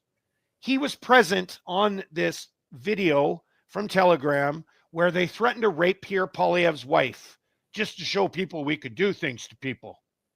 Now, I'm trying to understand what the fuck. Why would Bethan Nodwell, and now Ed, I'm asking you the same question. Why would you guys allow this? Why would you allow them to set up Christine Anderson in this way? Because it sure seems to me like this woman, who's very naive of Canada, is being set up by these fucking goons that have been used to demonize the whole convoy as racist, misogynist. What's the full spectrum? Well, they're into riots, rape, and racism. So racist, misogynist, rape, I guess, is misogyny, isn't it? And riots. Okay, that's where Jeremy Mackenzie's gone this past year. That's where you know what? 2 years. You make it sound like Christiana Anderson is innocent and doesn't I feel know. like she is, but tell me. Well, really, because when she posted the information about Tamara and Chris, I wrote to her both in English, German, and I wrote to her office. I posted it on her Facebook that there was Pat King and there were others, and that those two weren't helping, and that she had the information wrong, that that Tamara Lich never started the convoy. And you know what she did? She doubled down and she added Pat to the next post. Okay, so she knows what she's doing. She's part of the whole problem, and now she's got her name as a right-wing. Sorry, I'm late. Christina Anderson is now considered a right-wing extremist by conservative parliament, right? Well, right. In Canada. And that's my point. My point is Jeremy Mackenzie goes and shakes the hand of Pierre Poilievre. Then he makes the rape joke. Then Christine Anderson comes in and she gets that photo taken with Derek Harrison, another idiot from the fucking Diagolon universe of morons. And suddenly Pierre Poilievre's like, well, these guys are racists but she was already hanging out with Kim Tajo, and if you look into him, he's got a pretty sketchy past. He's also liberal, or an ex-liberal card-carrying member, and his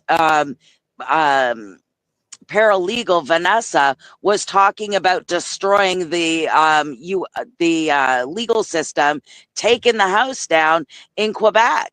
So I mean, she's surrounded by extremists, and they're bringing her with them. So either she is one or she isn't, but she hasn't stood up enough for the truth for me to have a solid, she is the good guy at this point.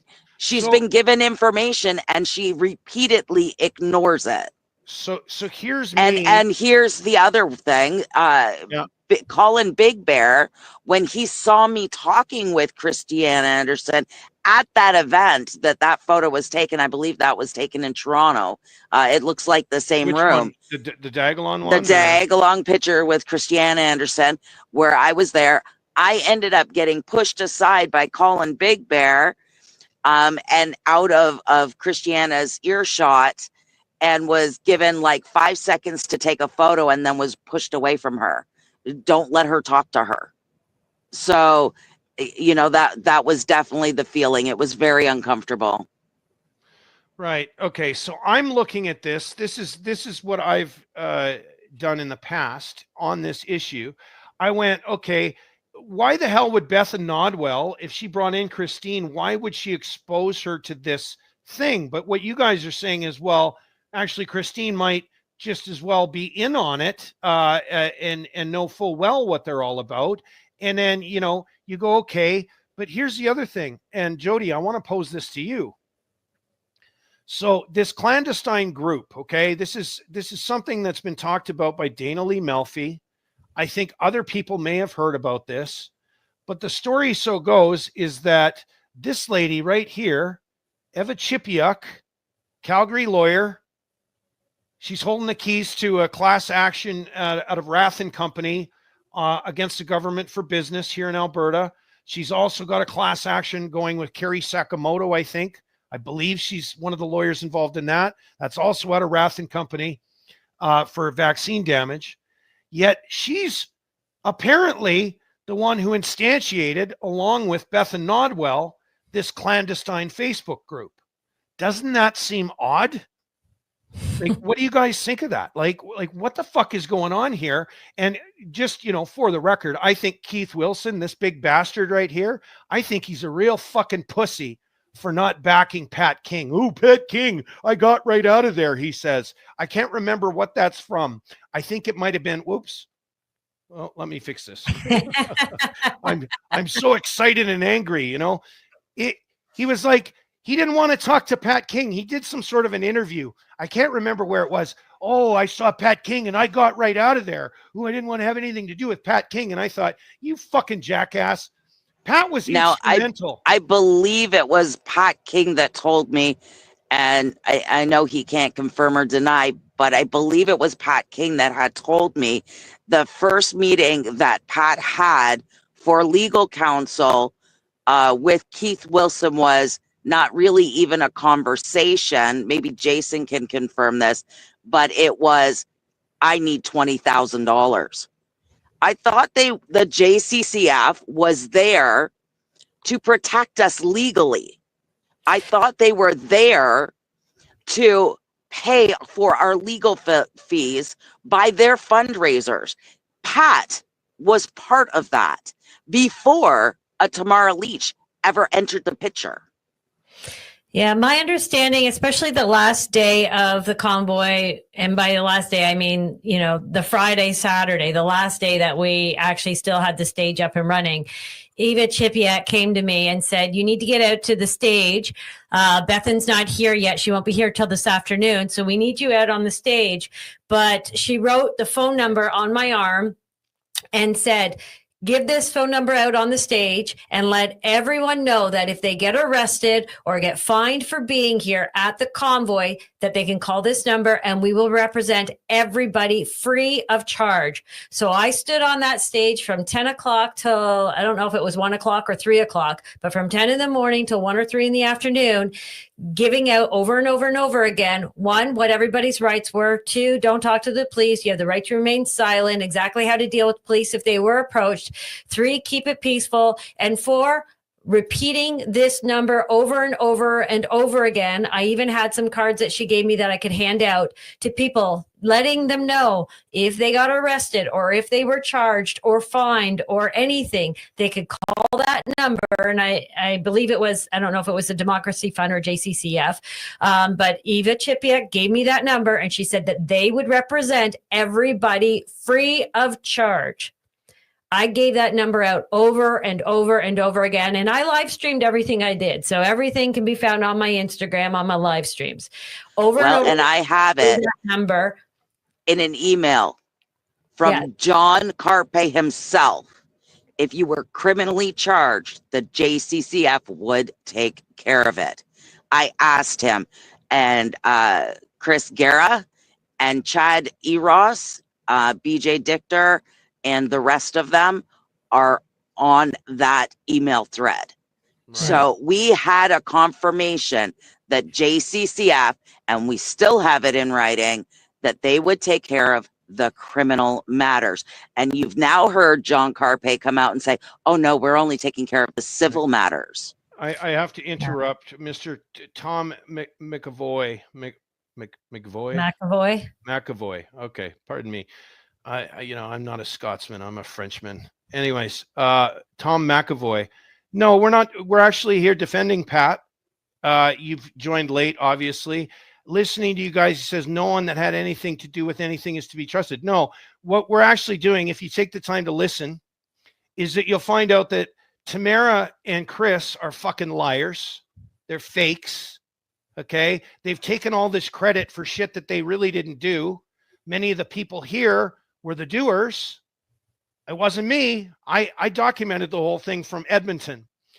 But Jason here to my right, if I move my head left, is he was a road captain for Ontario. He was managing the signatory list on the MOU for Canada Unity. Jody here hesitated to get involved after she attended the initial meetings because her spidey senses were going off when all the money talk started, which got hot and heavy. I think she said by session 3 or 4 in the background. That was the non-publicized sessions, the ones that were not put on Pat King's channel. Brigette, of course, has given us quite a bit. She was one of the founding members. The founding members of the convoy was Brigette, Chris, Pat, Joe Jansen, and a bunch of other names that Brigette mentioned at the beginning of the show. So you'd have to go back and listen.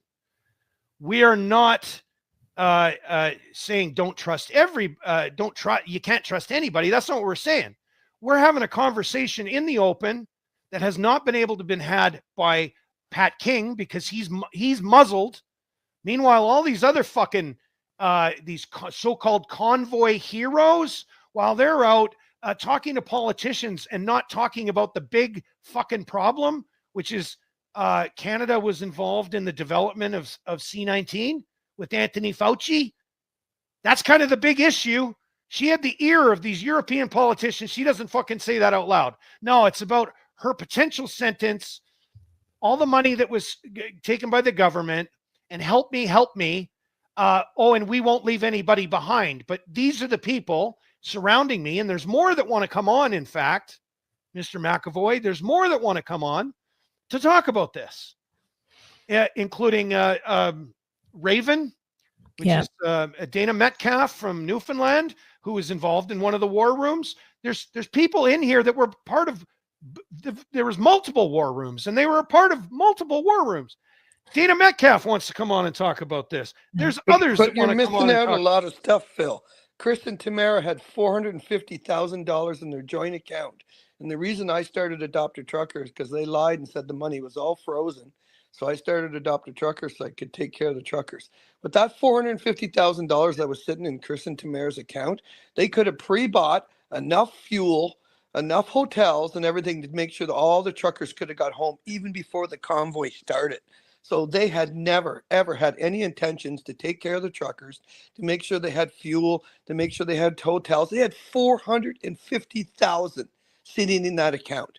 They could have did like I did. You go to the bank and you make up these bank drafts and you could go around paying for everything that's really large money. So like I ended up to pay for the friggin' lawyers to fly in because she lied and said she was going to pay for them and she wouldn't do anything. So again, she did nothing to help with the convoy. She had so many opportunities to help these truckers, their families. So again, like it's unbelievable. Like if people could just sit, if we could do our own show like they do and have people come in, hundreds of people, and buy meals and listen to the truth, really what happened for the people that were there. Me and Jody, we were in the kitchen. I was supplying her food all the time. She was cooking night and day, that poor girl, with a smile on her face too. So The food was I mean, absolutely awesome over the there, by friggin' the way, lies Jody. and manipulation, guys. Right. So our team did not get sick. I just want to say that we made sure we had white pine needle tea. We had quercetin going on or hydrochloroquine going on that we were cooking in the kitchen, and real food. And I want to say thank you to Edward Embry, whose team in Napanee every 3 days would bring me a whole slew of fresh fruits and vegetables and meats and spices. And that's what kept our team going and healthy. Did you see Napanee when we drove in? Yeah, crazy. Oh my gosh. They were amazing people. I mean, thank you to everybody that's there. If any of you are on here, I mean, just amazing. And that's where I got Miss Neufeld's story about how they lost their daughter, who committed suicide because she couldn't handle the new normal. And for whatever reason, I was the one that got her story, and it was too close to home for me, because that's where I was at when I started reaching out for the convoy. That's where I was at. I was done. I was planning my demise. And these bastards, and I'm sorry if I can't say that on your show, Phil, have taken over everything in disregard to people that were actually suffering. Mm-hmm. I was trucking. I was suffering. I was the one being, threatened with arrest and detention for unknown amount of time, unknown location. They were going to kill my dog. They were going to take my truck. They were going to take my loads. What did Tamara do? Oh, she answered the 911 calls of people complaining there were too many people in the house. And did she forward those calls? If she wanted to keep her job, she did.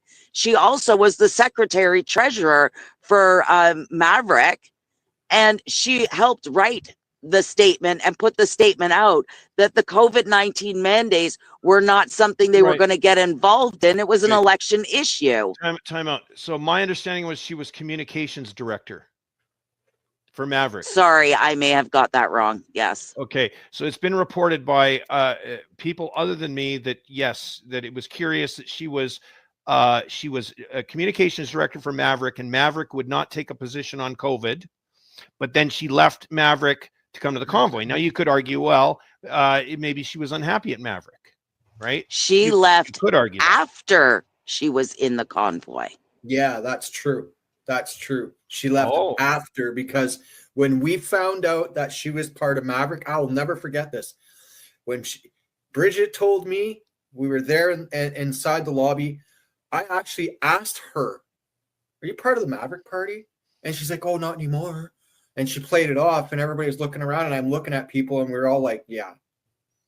Right. So, for those that don't know what the Maverick Party is, Maverick, it was renamed from Wexit. Wexit was started by Peter Downing, and I believe Bjorkman. I think Bjorkman had a role in that. I forget his first name. Bjorkman got jabbed, was telling everybody to get his jabs. Now he's saying he wants to be a 51st state, but that's beyond the scope of this conversation. But Peter Downing originally formed Wexit, and I was quite suspicious of Peter Downing as being a state agent. He was a disgraced RCMP out of St. Albert. He was actually discharged dishonorably from St. Albert RCMP for conduct unbecoming. He was basically too strenuous. He was not dispassionate in conducting his duties as a St. Albert RCMP officer. He was also a CAF veteran. Who'd we lose? We lost Chris again. Okay. Anyways, I don't want to go too far deep down that hole, but Wexit was basically a jerk around on the separation movement, because the federal party could never invoke separation. It's kind of like the Bloc Québécois. They're representing all of Quebec the best they can as a single voting bloc, but they can't actually activate separation. It's a provincial matter. And that was the issue with Wexit. And so Wexit kind of died Peter Downing left that, and somehow I think it was Jay Hill that took over Wexit. Jay Hill is an ex-conservative. He used to sit with the federal conservatives, and apparently Tamara Lich was the communications director up to and including the Convoy, at which time she quit, which is what you guys are saying. Hey, And Jody, Maverick still supported her. So Maverick still supported her throughout the convoy with their tweets and their bios on Tamara Lich. Go ahead, Jason. I'm sorry. Jody, remember in Ottawa, you're at the stage, right? Remember when they were trying to kick Pat off the stage? Yeah. Yeah, there was a lot of controversy about letting him speak or not letting him speak. But at the end of the day, and actually it was Bethan who stuck up for him and said, you know what? A lot of people are here because of this man. We have to let him speak or there's going to be a mutiny. So she did speak up for Pat. But I think the goal of tonight, a lot of people keep saying, why are we revisiting the past? Well, we're revisiting the past because they are still grifting money. They're still asking for money for Rebel News. They're asking for money for their lawsuit. They've got a movie coming out asking for money. They've written books claiming stuff that they didn't actually do for money. So we're trying to save Canadians' pockets who can't afford to give any more money to grifters and people who are liars. Yeah. Correct me They if are I'm trying wrong. to defund the freedom movement so that we can never stand up, that we don't have the money, and they do. They are part of now the political class. Correct me if I'm wrong. Did I lose my train of thought? Oh, yeah, I think I lost my train of thought. Sorry, what were you guys just talking about a minute ago? What the goal of tonight, why we're revisiting the past, and Pat King was part of the convoy and he deserved to speak, even though they tried to shut him up and tried to push him out. We have to visit the future, the past, so that we can move the future forward and work with people that are actually there for the benefits of everyone, not just themselves. These people are self-centered. They're in it for them. They're in it for whatever they were promised. And Bethan Nodwell told me that they are priming Tamara for a Senate seat. Okay, Don't Jason, have to go be and then I elected for remember. that. Jason, go and then I remember my question. Okay, so I just want to say, like, the reason why I came on the show tonight was because I had to Brigette, you know this, the shit that I went through the last couple of months there with certain actors online about the attacks and shit, and that a lot of that's not true. But I had to step away for a while to actually refocus myself because I was letting my emotions take control. And tonight, the reason why I did this show is because the last couple days, I'm seeing these Tamara out in Europe. And I'm like, what the hell? Like, this is not what this is about. And then another thing, what really hit me hard today was to never leave people behind. And how can someone say that when you kicked people out of a team that did this together? You took, and then I got text from Chris Barber while we're doing this video, and he's telling me I'm turning against.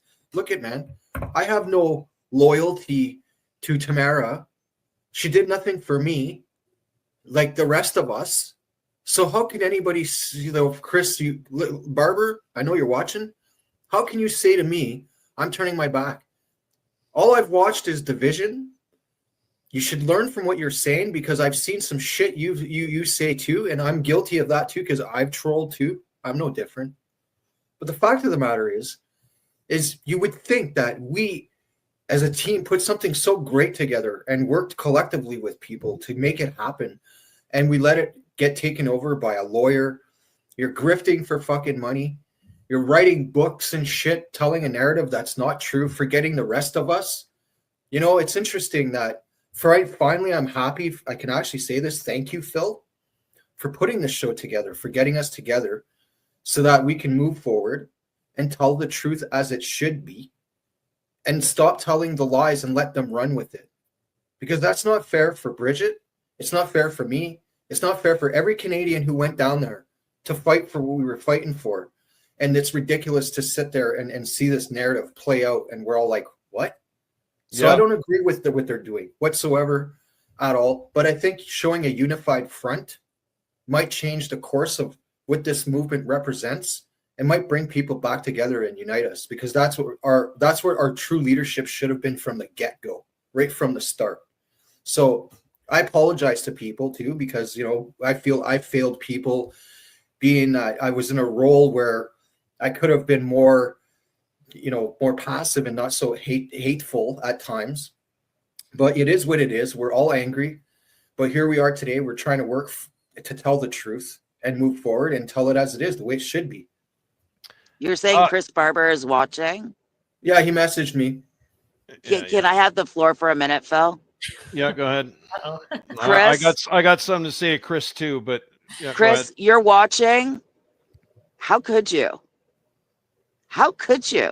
You know what I went through prior to the convoy? I poured my heart out to you. You use information that was in private BCOs to get a step up on social media. How could you? Like, do you not have a soul? What if I did that to your father, Dan Barber, fire chief? How if I did that to your mom, Judy Barber? What if I did what you did to me?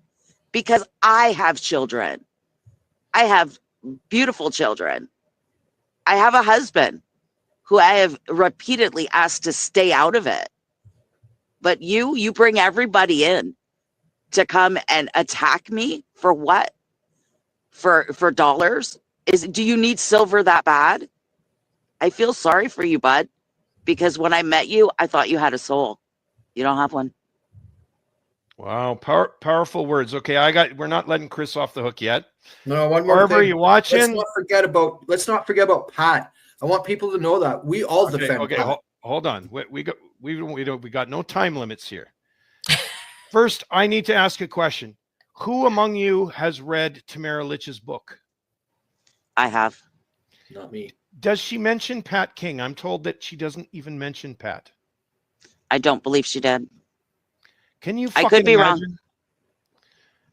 Can you? Well, listen. If there's anybody out there that has a copy, I'd really like you to send me a copy of her book. I don't want to buy a copy. I don't want somebody to buy a new copy. I want your used, torn up, or dog-eared version of Tamara Lich's book, because I'd like to analyze it and do a book report online.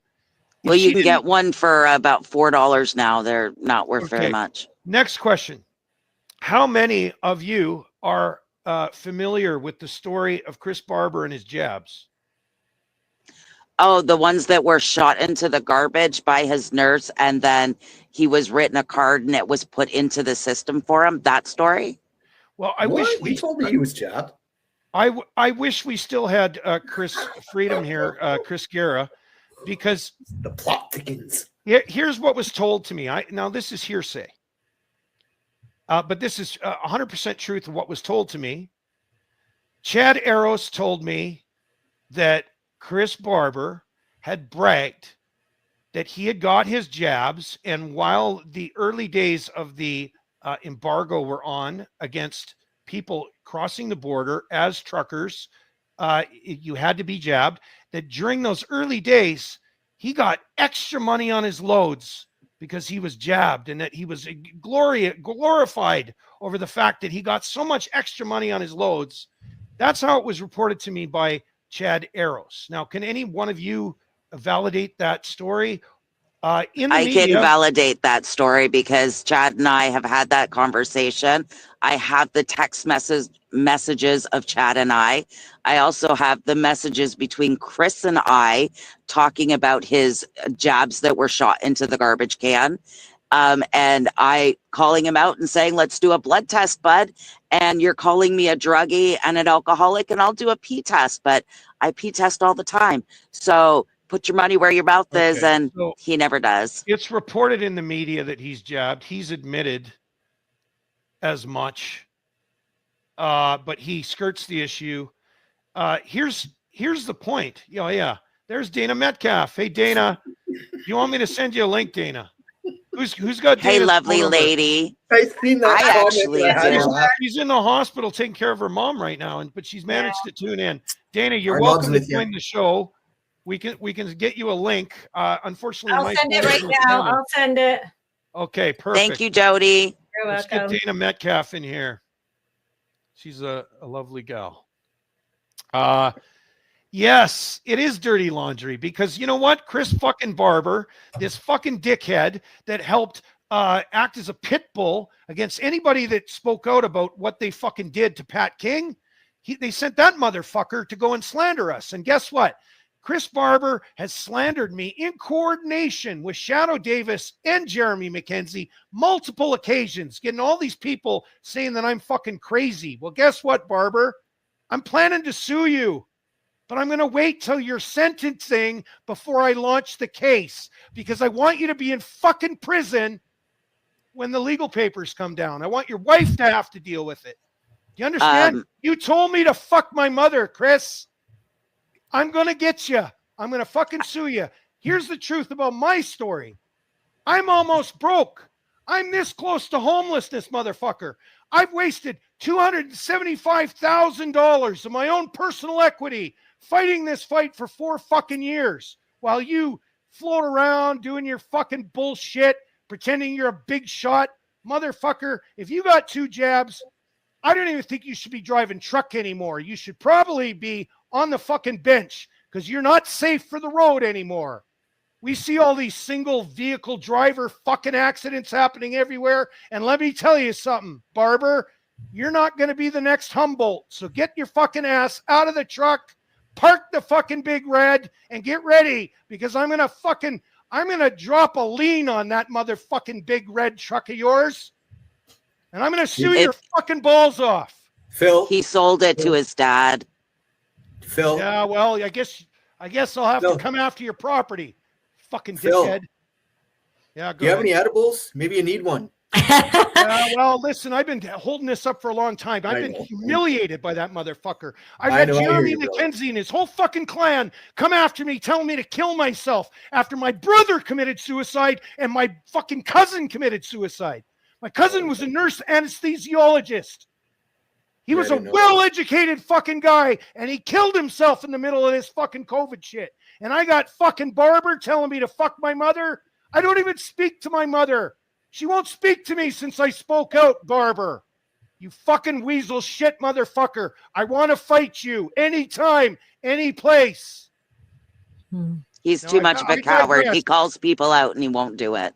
Yeah, I just got a note saying he told a friend of mine here that he was vax injured and had 2 shots. So, Bridget, I think that goes to you saying, hey, let's do a blood test and why he won't. So. Exactly. But Yeah, did you see Louise Shell Louise Shell is asking us a question. Was the story about his son's bank account and heart meds the truth? Just curious. Does anybody know? I don't know. Tom Marazzo's daughter or son? I think she's talking about Chris because we were talking about Chris when I saw it come up. Was the story about his son's bank account and heart meds the truth? Just curious. I have no knowledge of Jonathan being on any heart medication. That's the first I heard about that. Yeah, I've never heard that story before.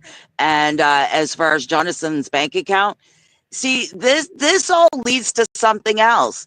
To drive a big ray, especially Big Red, from Ottawa to Saskatchewan, Swift Current, you're talking about thousands of miles at approximately 6 to maybe 9 at best miles per gallon, which I estimate to be about $1,200 to $2,000 if they didn't idle the truck.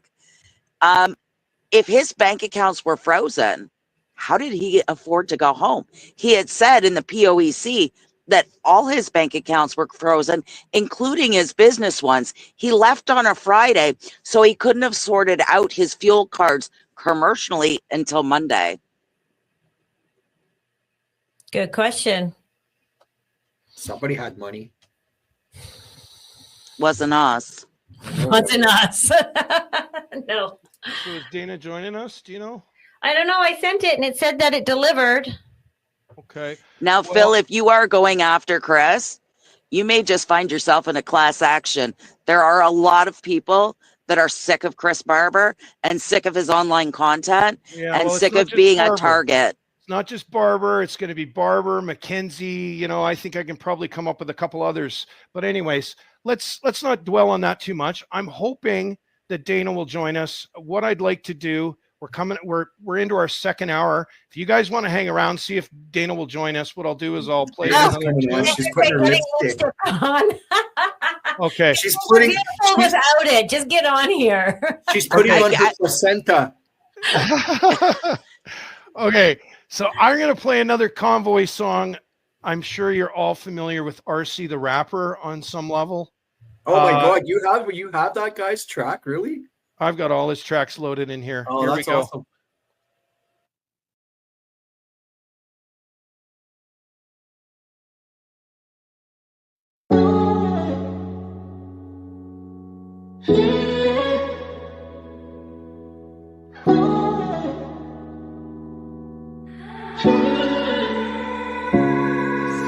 You tried to blame me, tried to shame me, brought the fight to my door. Now you're running scared, bet you never thought that I'd come and pull up at yours. All the things that you tried to cast away, you're now washing up on your shores. All the high water and hell I've been through prepared me for this war. I'm not afraid, I won't back down. Blaring the horns outside of your ivory tower, till the walls come down from the mighty sound, marking your final hour. Try with all of your might to defy the holiness that you tried to sour. You'll never win, your time has come. My strength comes from a higher power that shines a light on your darkness. And all the things that you tried to hide and opens up every closet. Don't gotta look far to find the lies. Now the cage is open and the flames are roaming, and we walk together like a lion pride. You'll never tame us, now watch us raise up and purify with the fire inside.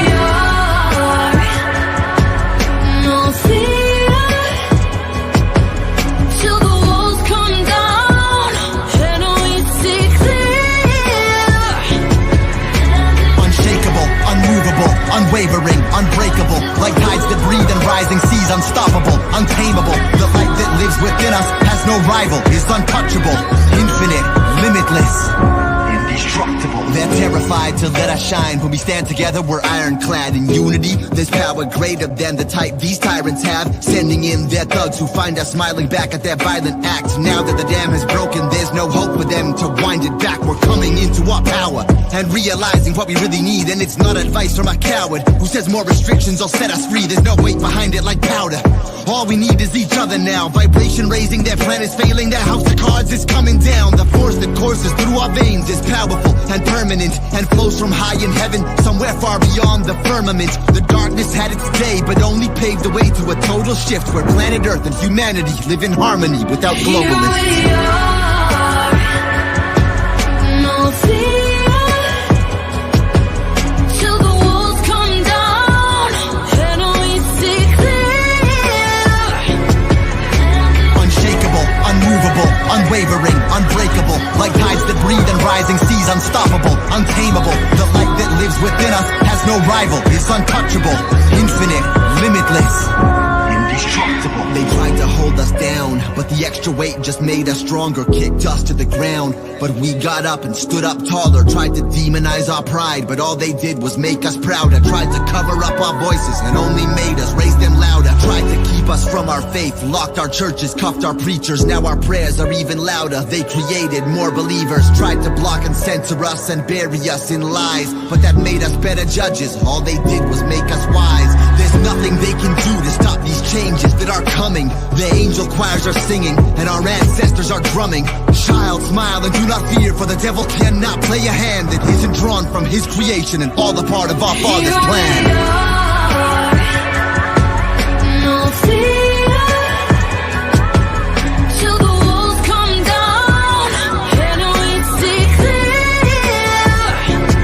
Hand in hand, heart to heart, and all that is one. No rival, is untouchable, infinite, limitless, indestructible.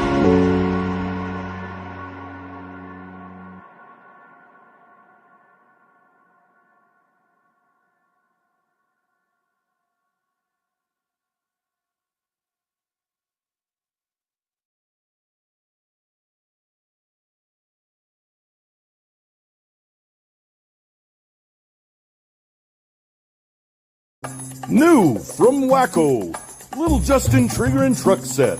You can relive the Freedom Convoy in your living room. File a horn honking injunction. Put up a barricade of your own. Arrest Tamara Lich in the streets. Tell those racist misogynists to go the fuck home. Little Justin Trigger and Truck Set. Nazi flag and ear loop mask not included.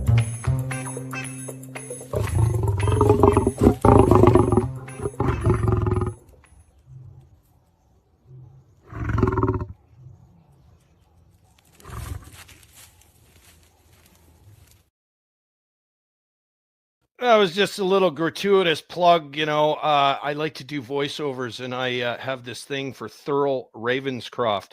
He's the guy that that did Tony the Tiger commercials. You know, they're great. He also did the Grinch. So you know, I've compiled a bunch of these things. Look who's joined us. It's the lovely Dana Metcalfe, also known as Raven. We'll bring our panelists back on. That musical break was obviously well needed. Raven, can you turn your camera sideways by chance? Sideways. Yeah. How's that? He likes the fat look. Yeah, it's just for screen management purposes. Dana, you've been listening in to the last couple of minutes. What do you got to say? What do you think about? Hello, everyone. I missed you. I missed all of you and everybody who's watching. I hope you guys are well. And yeah, I was watching, and you know what? Watching this country and the dumpster fire it's in is just like watching a car accident. You just can't help but watch, but it's a fucking nightmare. So where I fit into all this stuff, I guess, is I am one of the people that signed on from the East Coast to come along for the Ottawa Convoy. And I know why everybody's on here, because everybody that's on here actively watched everything just like I did. You know, it was different from the outside than it was on the inside. And I'd like to remind everybody that the reason we were in Ottawa, like people don't understand what freedom is, right? We went to Ottawa because people were dying from these vaccines, right? We knew our country was in trouble. And we knew that somebody had to do something about it to either create awareness or take a stand to the government to change policies to try to keep people safe. So, two things. Leaders, if there were leaders in Ottawa, they'd still be leading, okay? So, you know, that means like advocating, you know, out there doing positive, good things, those types of things. You don't start a movie and music career if you're a leader and your country's a fucking dumpster fire. So we don't need to really talk too much about how to discredit that one individual, because it's obvious, right? When you market yourself as an organization that's trying to support vaccine injured people as a grift, and then I have numerous captions online of Chris Barber being absolutely horrific to vaccine injured people. You know, I've battled it out with these two for a very long time. And in Ottawa, everybody wants to know about Ottawa, okay? So my role, Martin Brodman reached out to me. I led the East Coast Convoy out of Newfoundland. And when we got in Ottawa, there was nothing. There was nothing.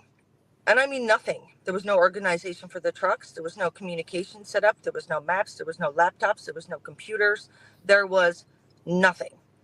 I get a phone call in Coventry, and Martin Brodman says, you have to come down because we have nothing and we have to do something. So that's when all of us were starting to pull our shit together. Remember? The hustle. It was insane. So I'm like, okay, well, we need money to do things, right? Anyway, my first encounter with Tamara Lich is I approached her in the waiting lobby of the Arc Hotel, and I said, look, I'm a 25-year nationally recognized humanitarian that's run campaigns many times. I can be an incredible asset. Let me help you. And she brushed me off and ran away. And I was like, okay, that was odd. And then a couple of days later, we still had nothing. Pat King was hustling. Everybody was hustling, trying to figure out how we were going to get fuel, because there was families in these trucks. There were people that came to the center of our country, or I should say the heartbeat of our country, you know, on a promise that we were going to be able to, or, you know, that the organization that we're bringing them there was going to try to support them. Right. So there's a certain amount of accountability that happens when you put your face out there and you say, I'm going to do this, I'm going to provide this, and this is how this shit's going to work. So I bumped into Tamara 2 days later at the Ark Hotel, and I said, like, you got to give us some money, right? The GoFundMe was still active. It hadn't been shut down by the federal government. And obviously somebody had access to that account. And at that point in time, she had showed me a bank account with some, I believe it was north of 100,000, between $100,000 and $120,000 that she had directly had access to at that point in time. And, you know, the MO was they have to wait for the lawyers. So what happened next was very fascinating because, you know, the Ark Hotel and the Swiss Hotel were, if I'm talking too much, just shut me the fuck up, okay? But no, like, keep going. Okay, so the Ark Hotel and the Swiss Hotel were like two very separate entities. The Ark Hotel was, they handled basically fuel. They were planning on handling fuel. We didn't have any money for fuel, but it was fuel and porta potties and administrative stuff. And then on the Ark side, where we were, was the management of the trucks, the movement of the logistics, and all of these things. Sorry, I've spent all day at the hospital with my mom, so. And emergencies, all the emergencies that arose. Yeah, so this was what was happening. So finally, like, those TBOF was involved, Joseph Borgat, Brigette, Pat King. Tamara Lich didn't come in until later, and we were all in this room. And then finally, we are graced with Tamara Lich to come over because apparently she was a stress case and she was completely absent while we dealt with the crisis actually on the street. So if you think the money was the convoy, then I can't tell you much about that. But if you think the trucking side was the convoy, then I can tell you a whole lot of stuff about that. So when Tamara Lich decided to grace us with her presence, with her entourage, it was made very clear to us, and I mean very clear, and I'll take a polygraph for anybody. It's $475. It can happen in Northern Alberta. I've done one voluntarily for my own purposes. She made it very clear that they were responsible for fuel and porta potties. That was it. They wanted nothing to do with the truckers. So tell me how these people have managed to put themselves in a position to say that they mobilized the country when the first week plus, when we were in Ottawa, they wanted nothing to do with the mobilization of any of these vehicles, right?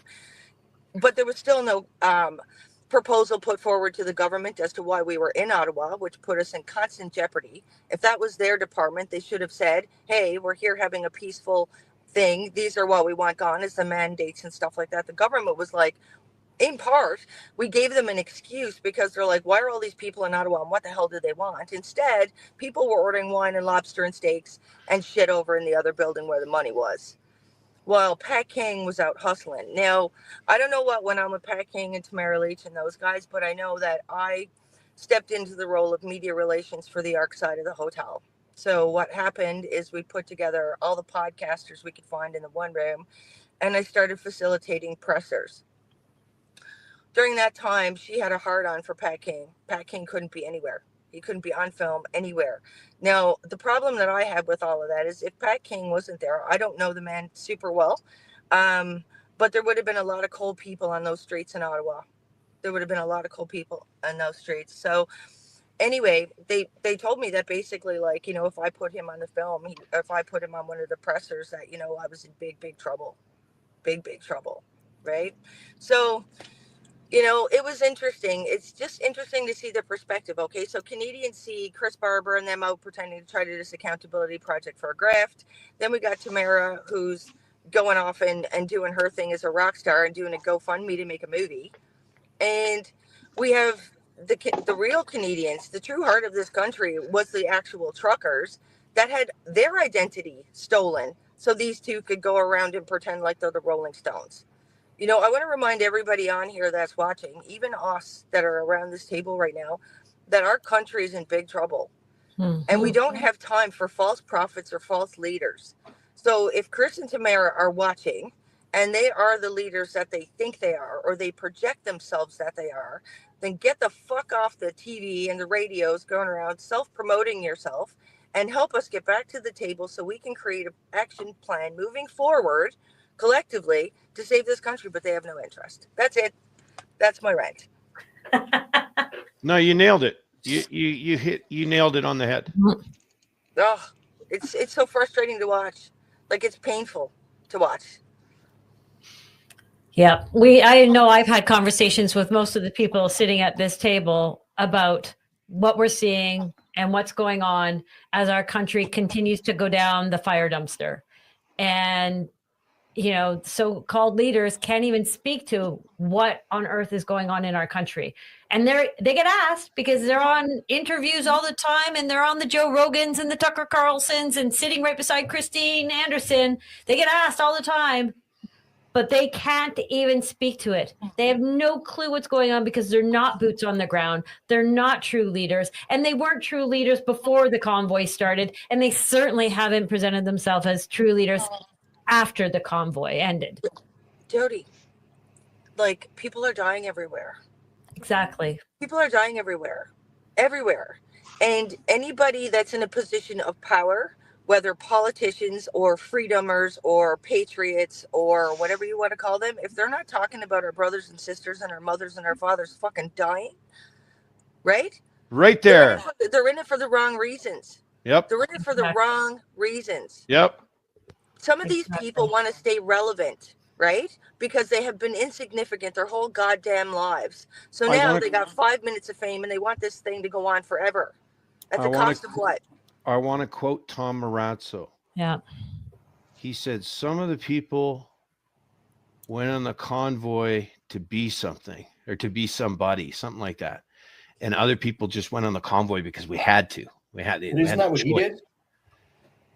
I don't know. I heard him say that in an interview, and it resonated with me because me personally, I was somebody. I was a big shot in IT. I had a great career. I used to live in Bermuda. I used to fucking travel the world. And I decided to settle down in Edmonton in 2016. And 3 years later, this COVID shit crawls up and fucks me right in the ass. Kills all my fucking family members. Takes all my future, my entire future. I was somebody. And I put my entire fucking reputation on the line. I've had integrated national security enforcement team at my door where I called out Bill Gates. I called out the treason with China. I called out all of this stuff on video. I think most of the people probably on this panel have seen the video. I talked about the Bill of Rights. I talked about CSIS coming to my door so we could start an investigation. And that video went nowhere. And that was June of 2021. And ever since then, I can't get fucking hired. Because I'm toxic. Because I'm the guy saying our government developed a fucking bioweapon with the Chinese and that there's traitors sitting in parliament. So here's the question for my panel. How do we solve this problem? It would seem to me that Tamara Lich, when she went into that European Parliament, which I'm sorry, Raven, you missed the video earlier. Maybe you saw it earlier today. But when she went into whatever it was, committee room, wherever it was with Ms. Anderson, why didn't she say, hey, did you know that the NSICOP, that, I know this, I would think that Tamara Lich, the leader of the convoy, ought to know this, that the National Security Intelligence Committee of Parliamentarians has found that there is 11 traitors involved in 2 separate treasonous incidents in this country. The first of which being an incident at the Winnipeg Level 4 lab in July of 2019, where 2 Chinese communist scientists shipped deadly pathogens over to the Wuhan lab, which we just happened to hear over the fence that Anthony Fauci was illicitly funding gain-of-function research in Wuhan, China during that time. And suddenly, C-19 comes out. And what happens? Trudeau stands up very early on and says, we're not going back to a new normal until a vaccine is developed. Do you recall? David Martin? Yes. You'll see the clip at the end of the show, okay? the point is why isn't Tamara Lich saying that? Why hasn't she exclaimed that to Christine Anderson? She has this platform. Why wouldn't she scream that out loud? It's almost like she doesn't want to solve the problem. She doesn't have any passion. Do you ever hear her speak with passion? She speaks like she's been rehearsed, like somebody's given her a script. She's memorized it and she's going through the motions. She has no passion. You, Phil, have passion. Raven has passion. Jason has passion. Jody has passion. And if anybody says I don't have passion, well, then they haven't been watching, because I am very vocal and I'm very passionate about what we did, who we are, and where we should be going to. How about this? How about this? Who goes to Ottawa to stand up for the country to prevent this vaccine disaster that we're seeing? And on their accountability website, the one that they were, posing to take money to tell bedtime stories, did they have a pro-vaccine website that's attached to the government called, I think it's Canvax?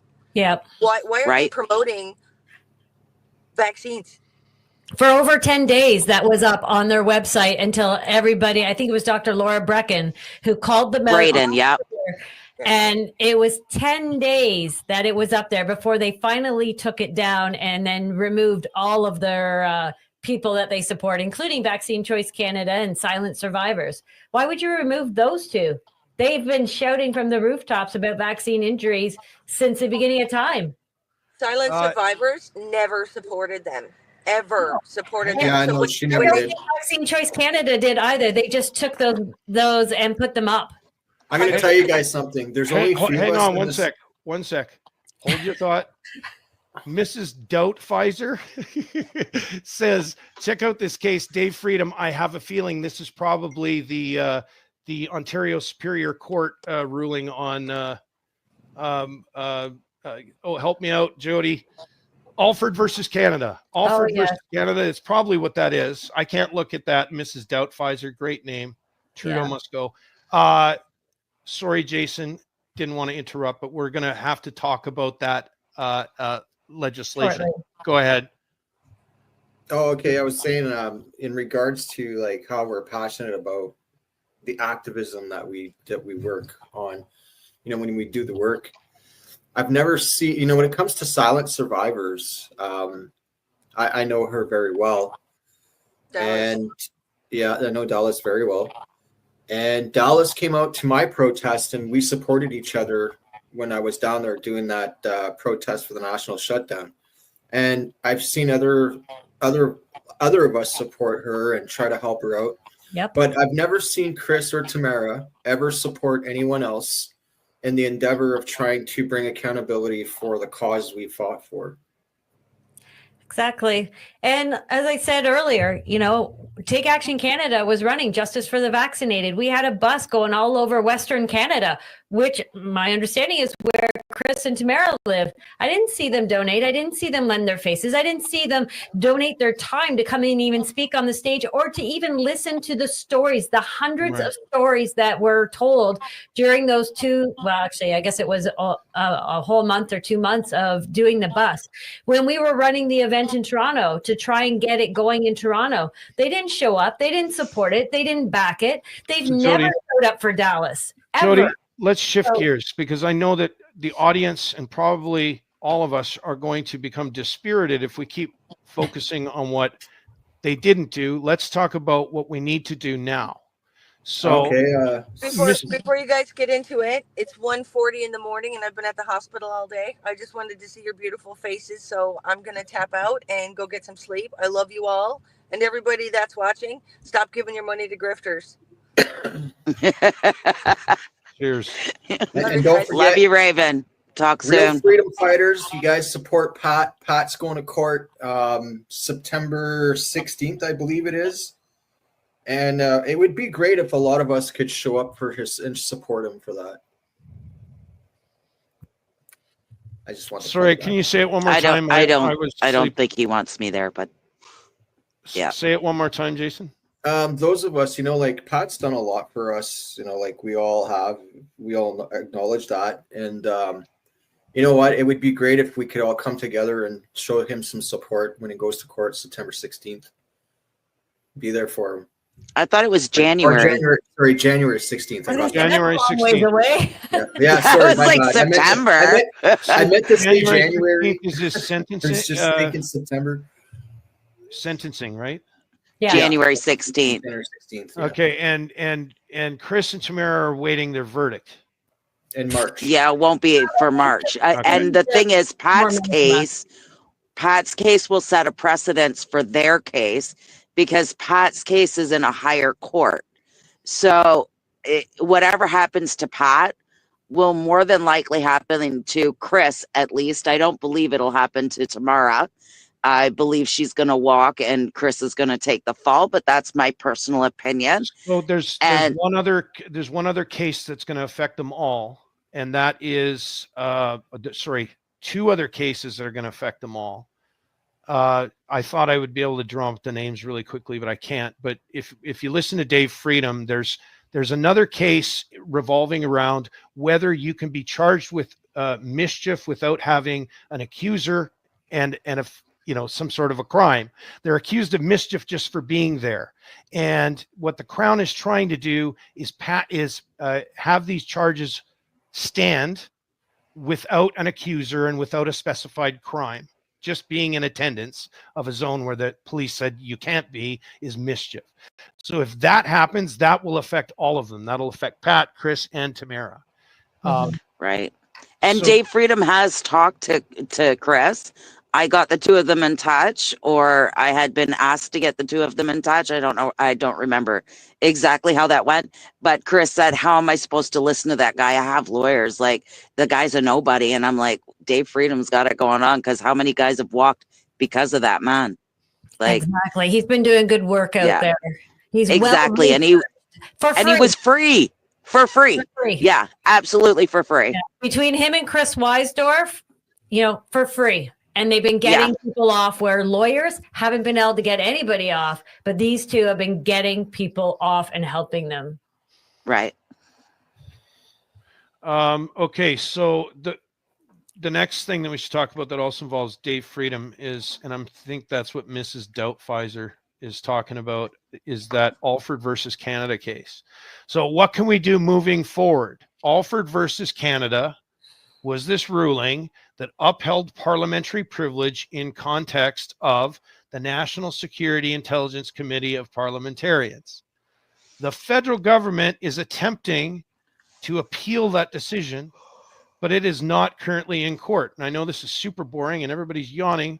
No, I'm sorry. I've been up since 5 a.m. and I do have to go. I'm dying. I thought the parliamentary privilege was upheld during the appeal already.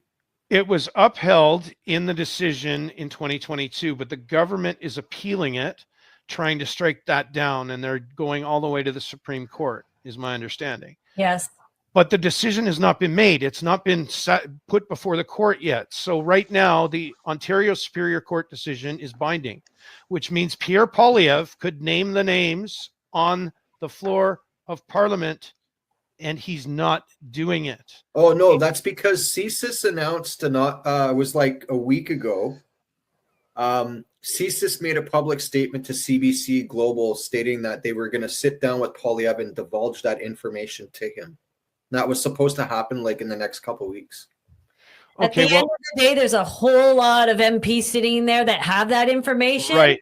And they are protected. And I was sitting in the House back in, was it January, February, when Melissa Atwater's petition was read in the House. The very same day that petition was read in the House, a bill received royal assent protecting all federal agency whistleblowers. Those MPs are federal employees. They are protected under that whistleblower bill. Every single one of those MPs sitting in the House right now are 100% traitors. The fact that they continued business in the House, continued motions, continued voting, continued introducing bills to the floor and allowing royal assent to happen, especially on censorship bills, every single one of those MPs are traitors as far as I'm concerned, because as soon as that report came out and said there was traitors sitting in those seats, business should have ceased. Those people should have been put in handcuffs, arrested immediately, and new elections should have happened. And none of that happened. And to this date, still none of that has happened. And they continue to act like everything is fine and dandy. Anybody sitting in our parliament that has multiple dual citizens shouldn't be sitting there because of a conflict of interest, conflict of loyalty. And every single one of those MPs, as far as I'm concerned, are committing treason by continuing to even show up for work. They should have stood down. They should have had a protest in the House, and they didn't. So every single one of them are traitors to Canadians today. Yeah, me and it was Dave Freedom. So a while back when this all came about, because I was one of the people who we helped expose a lot of names of people that were committing treason and partners. And when they said they put this gag order or whatever on everybody, we were like, no, they can't do that, because under parliamentary procedure, the lower magistrate, which is the opposition party, has parliamentary privilege to announce anything that's nefarious in the House of Commons. Mm-hmm. And then they use this nice cop committee that's been made up of the Privy Council to dictate the outcome, and nobody's. So the only thing that I've been paying a lot of attention to this. So do we not publicly pressure these politicians? We have 130 viewers. We did try that. Probably the most 130 most dialed in freedom fighters that there are in Canada. So they know exactly what we know at this point, right? How do we mobilize these people? And I'm insisting that people call the Conservatives, whoever your Conservative rep is, call them, record the call, and publicize it, and tell them. First off, you're not getting through to them. You're not getting through to them. You're getting their little $17 now in Canada, $17 an hour little phone answerer person that doesn't know anything. And the only way to get, well, the way I got Leanne Rude to call me back was when I testified that she didn't return my calls. She didn't talk to me. And then she called me twice and yelled at me. You don't need them to call you back, little Brigette. Like, I don't want to sit here and have a conversation with Michael Cooper. The guy creeps me out. I just want to let him know that he should name the names in Parliament. And we need as many people to start contacting their MPs on the Conservative side and start showing those Conservative support for naming the names of the traitors. It's going How to about require... we stop supporting the CPC? Okay, stop. We got to stop supporting all of them. We need to put this crisis to a stop. So, Brigette, seriously, think about this, though. For instance, the Conservatives the Nazi need in Parliament. I understand. The Conservatives need to exercise their parliamentary privilege to name the names of the traitors. It is my belief that that would then lead to a cessation of legislative activity while further investigations ensue. That's a reasonable thing to expect, which would mean we're not going to have an election next year because all the politicians are going to be having their underwear looked at very closely by a bunch of guys in black ties. No, I want an election next year. I want an election. No, I want an election now. I just want us to rally the troops and stop supporting your grandparents' parties. We are smart people. Why are we voting for doctors and lawyers when we should be voting for ourselves? Brigette, we are not in a position where we can start a new party or go all independent. Sorry, Kelly. We can't just change anything other than to say the Conservatives have the ability, the legal ability to name the names, and they aren't going to do it unless people are calling them, telling them to do it. You guys, that's my drift. They're involved too. You have to call them and let them know. But here's the thing. If you call and leave a message, Brigette, chances are nobody's going to know and they'll delete the message. But if you publicize it online, if you record your phone call, leaving the message to such and such a politician, which I've done several times now as a demonstration to people around me, my neighbors, I record the message on my cell phone, publish the video to prove that I did it, to prove that I called. Hey, that's actually a great idea, Phil. Will you host it? So what we're going to ask everybody to do, just wait, we're going to ask everybody to do, let's give ourselves a week to mobilize this. And just before Christmas, everybody sends you their videos. You compilation them together to prove that we are all calling. Oh yeah, we could do it that way too. But I mean, why wouldn't? And then people just publish the video to your Facebook, make it Right. public, and then But everybody then shares it into a group, and all of a sudden there's all these videos floating around of people demanding the conservative MPs name the fucking names. It's No, but we did give that. us a Christmas present here. Name the wouldn't it be- names. Name the names. Wouldn't We've it be done that for better 2 though years. to do it as like a group thing? This is a group thing, Yes, and it's a group thing. we keep putting this one Individuals. long thread of a bunch of people doing these phone calls all over social media. You cannot ignore that. You can That's what I'm ignore the saying. Brigette. You can Yes. ignore the Jason. But when you've got Brigette, Jason, Jody, and everybody on one clip, then you can't be ignored Yeah, anymore. well, we can put them all together too. Well, that's easy enough to do. There I you just go. need people See, to I start recording asked the you. videos. Record the videos. Can you guys, will you three promise to call your local MP and demand that the names are named on the floor of Parliament? And you know what? Even a Liberal MP could do it. Even an NDP I will MP absolutely could do it. Anybody Yeah. that could get access to the NSCOP report and sign off on their non-disclosure agreement, which is non-binding, so any MP can sign that. They just got to get access to this committee. I don't know if there's a special, group of MPs that can access the committee, but if we're all making phone calls to our MPs demanding that the names are named according to Alford versus Canada. Apparently, Phil, all the MPs have had access to the report now. That was Okay. made public recently. So at the end of the day, it comes down to parliamentary privilege under the lower magistrate. And that's the only way that gets spoken for the people by the opposition or an independent or somebody who's not within the Liberal Party, because the Liberal Party is the reigning government in power. They're the upper magistrate. They will not speak on it, and they're trying to silence and gag everyone. So as the procedures in the House of Parliament works on the procedure guidelines says, the lower magistrate must present anything that is nefarious or criminal activity, anything like that another MP could be doing, which is treason, espionage, anything under that act or any in a criminal code, period. And when they went to do this, that's when they tried to run this appeal against the against that court case, Alfred versus I think it was Ontario, was. Yeah.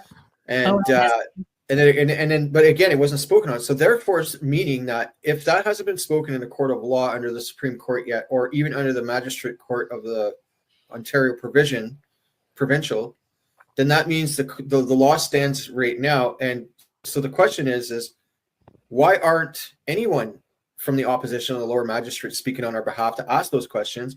And the only answer I come up with is this: the Conservatives also had a traitor within their party, which was MP Bob Soroya, who did get paid by the Communist Party to go to China. And it was like out there, and then they tried to bury it. So they're all guilty in my eyes. And the way I look at it is I don't think we have the time to demand the names. We have too much. We're closer to an election. I think we need to compel people to say, look, we have a poisoned system that all 338 candidates, MPs, are guilty of, even the new ones. We need to vote independent candidates. Even if we can get some of our candidates in the door, we can make change as we progress. We know we don't have a chance against Poilievre. He's going to win. But we should get our people to vote for independent candidates straight up right now. Yeah. So that we have a fucking voice. Agreed. You're going to pull that last minute and expect it to take across the country. We can barely. We've been on this for 2 years, Listen, though. no, guys, we can barely get the freedom movement on the same page. Never mind the rest of the country. I know, but why are we wasting our time voting for people who are continuously guilty of corruption? Correct. We're wasting our vote. Yeah, but you twist. Listen, you got to have more faith in the twist the politicians' nuts off approach, and you do it with a telephone and a video camera.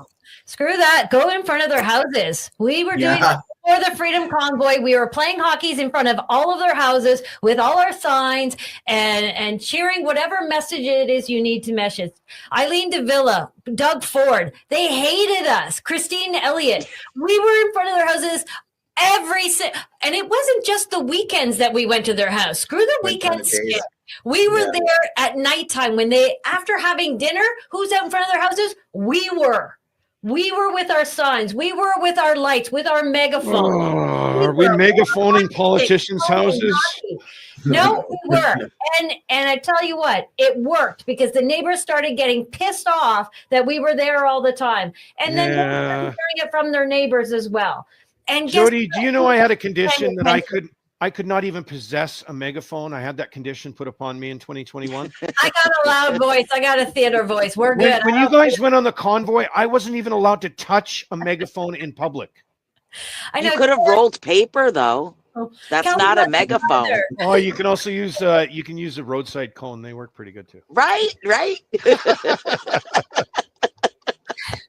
And Jody, remind me never to piss you off because I really don't want you playing hockey on Highway 40 because it's dangerous. You got to do what you got to do sometimes. And those were things we did and it worked. And the neighbors paid attention and the neighbors started getting pissed off about it. And now they were talking about it. And then they were going to work and they were talking about it. And guess what? Our message got out there. And it wasn't because we were spreading it. It was because now the pissed off neighbors were going to their work and they were going to their dinner parties, talking about the nuisance that we were. But the message got out there loud and clear. And guess what? A lot of those politicians ended up having to sell their houses and move. Yeah, we did that to the Sudbury mayor. Our convoy, before the Freedom Convoy, during the protests, I was organizing for Randy for No More Lockdowns, and we had about 60 cars, and we went right to the mayor's house, round up, and we kept going around his block, and it pissed him off. But at the end of the day, when he resigned and he left the city. A lot of them do. Okay, guys. They've been shamed into the. Bridget's got a roll, and I think we're all running out of steam because it's almost 3 hours. So why don't we say? Can we end it this way, guys? For the next week, we are going to take our feeds, all our social medias, and we're going to make the video, make the call, okay? And then we're going to come back next week. You send Phil. And you send Jody, and you send Jason, and you send myself, and you send whoever else wants to step up. Send a bunch of the videos. We'll get it to Phil, and we'll make that compilation, and we're going to load social media with it over the holidays. Sounds great. Sounds perfect. Peace out, people. I got to get to bed. I got 4 hours to sleep now. I'm going to end the show with the song that Pat King used to introduce all of his convoy planning sessions with, and that's this one.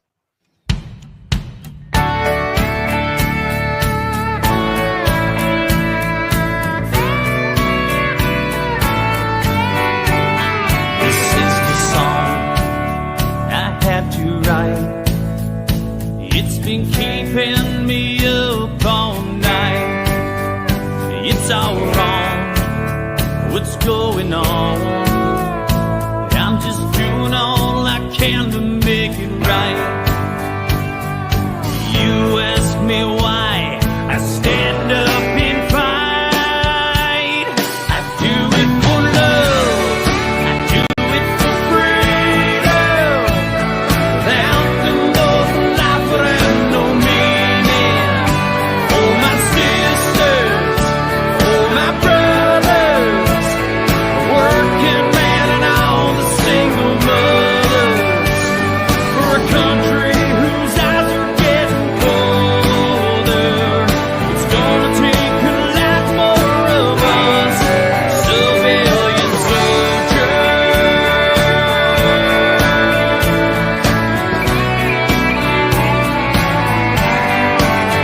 We trust our country to a higher power to keep us strong in our darkest hour. Some want to win, some try to beg. For all the guilty ones, justice will prevail. They might think we're all half asleep, following their trail of deceit. That's why we fight to keep our freedom, freedom, freedom. We do it for love, we do it for freedom. Without them, both life would have no meaning. It's for our sisters.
Druthers is Canada's largest, most loved, independent, people-powered newspaper.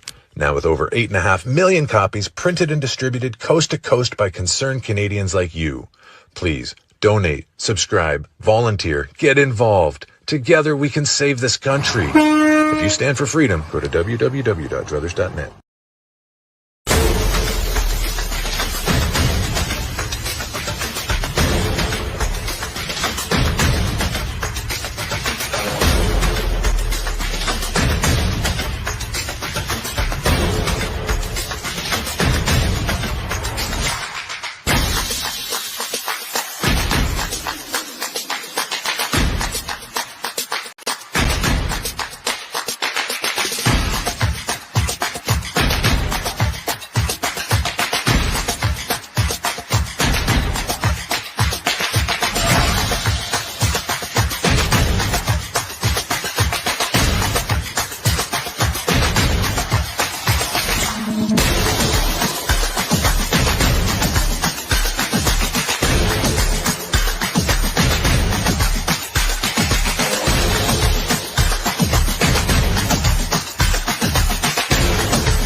There is out there a deliberate undermining of mainstream media.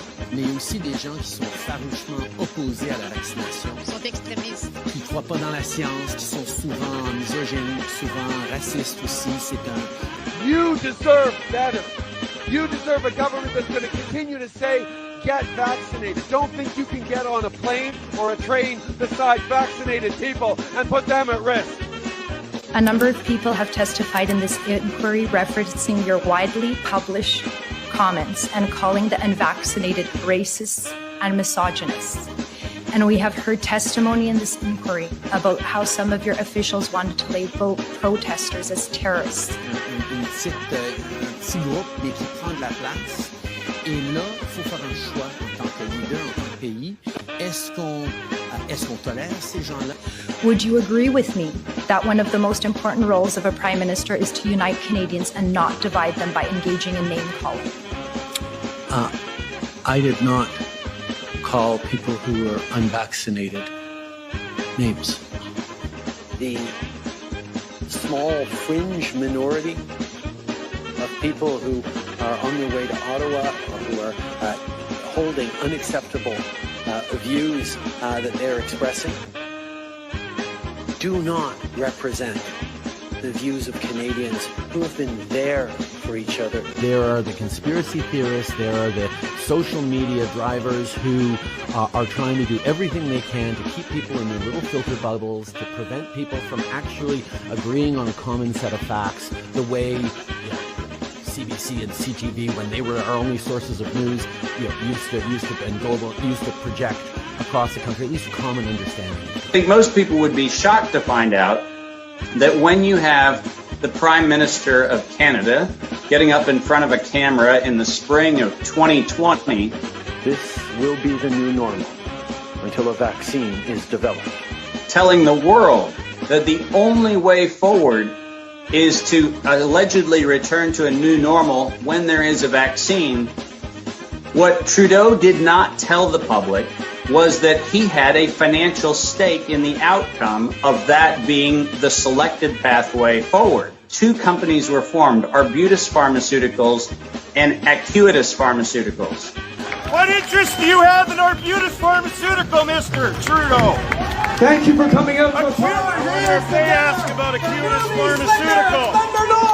What's Trudeau's stake in Acuitas Pharmaceutical? We all want to know. There's people dying suddenly in this country.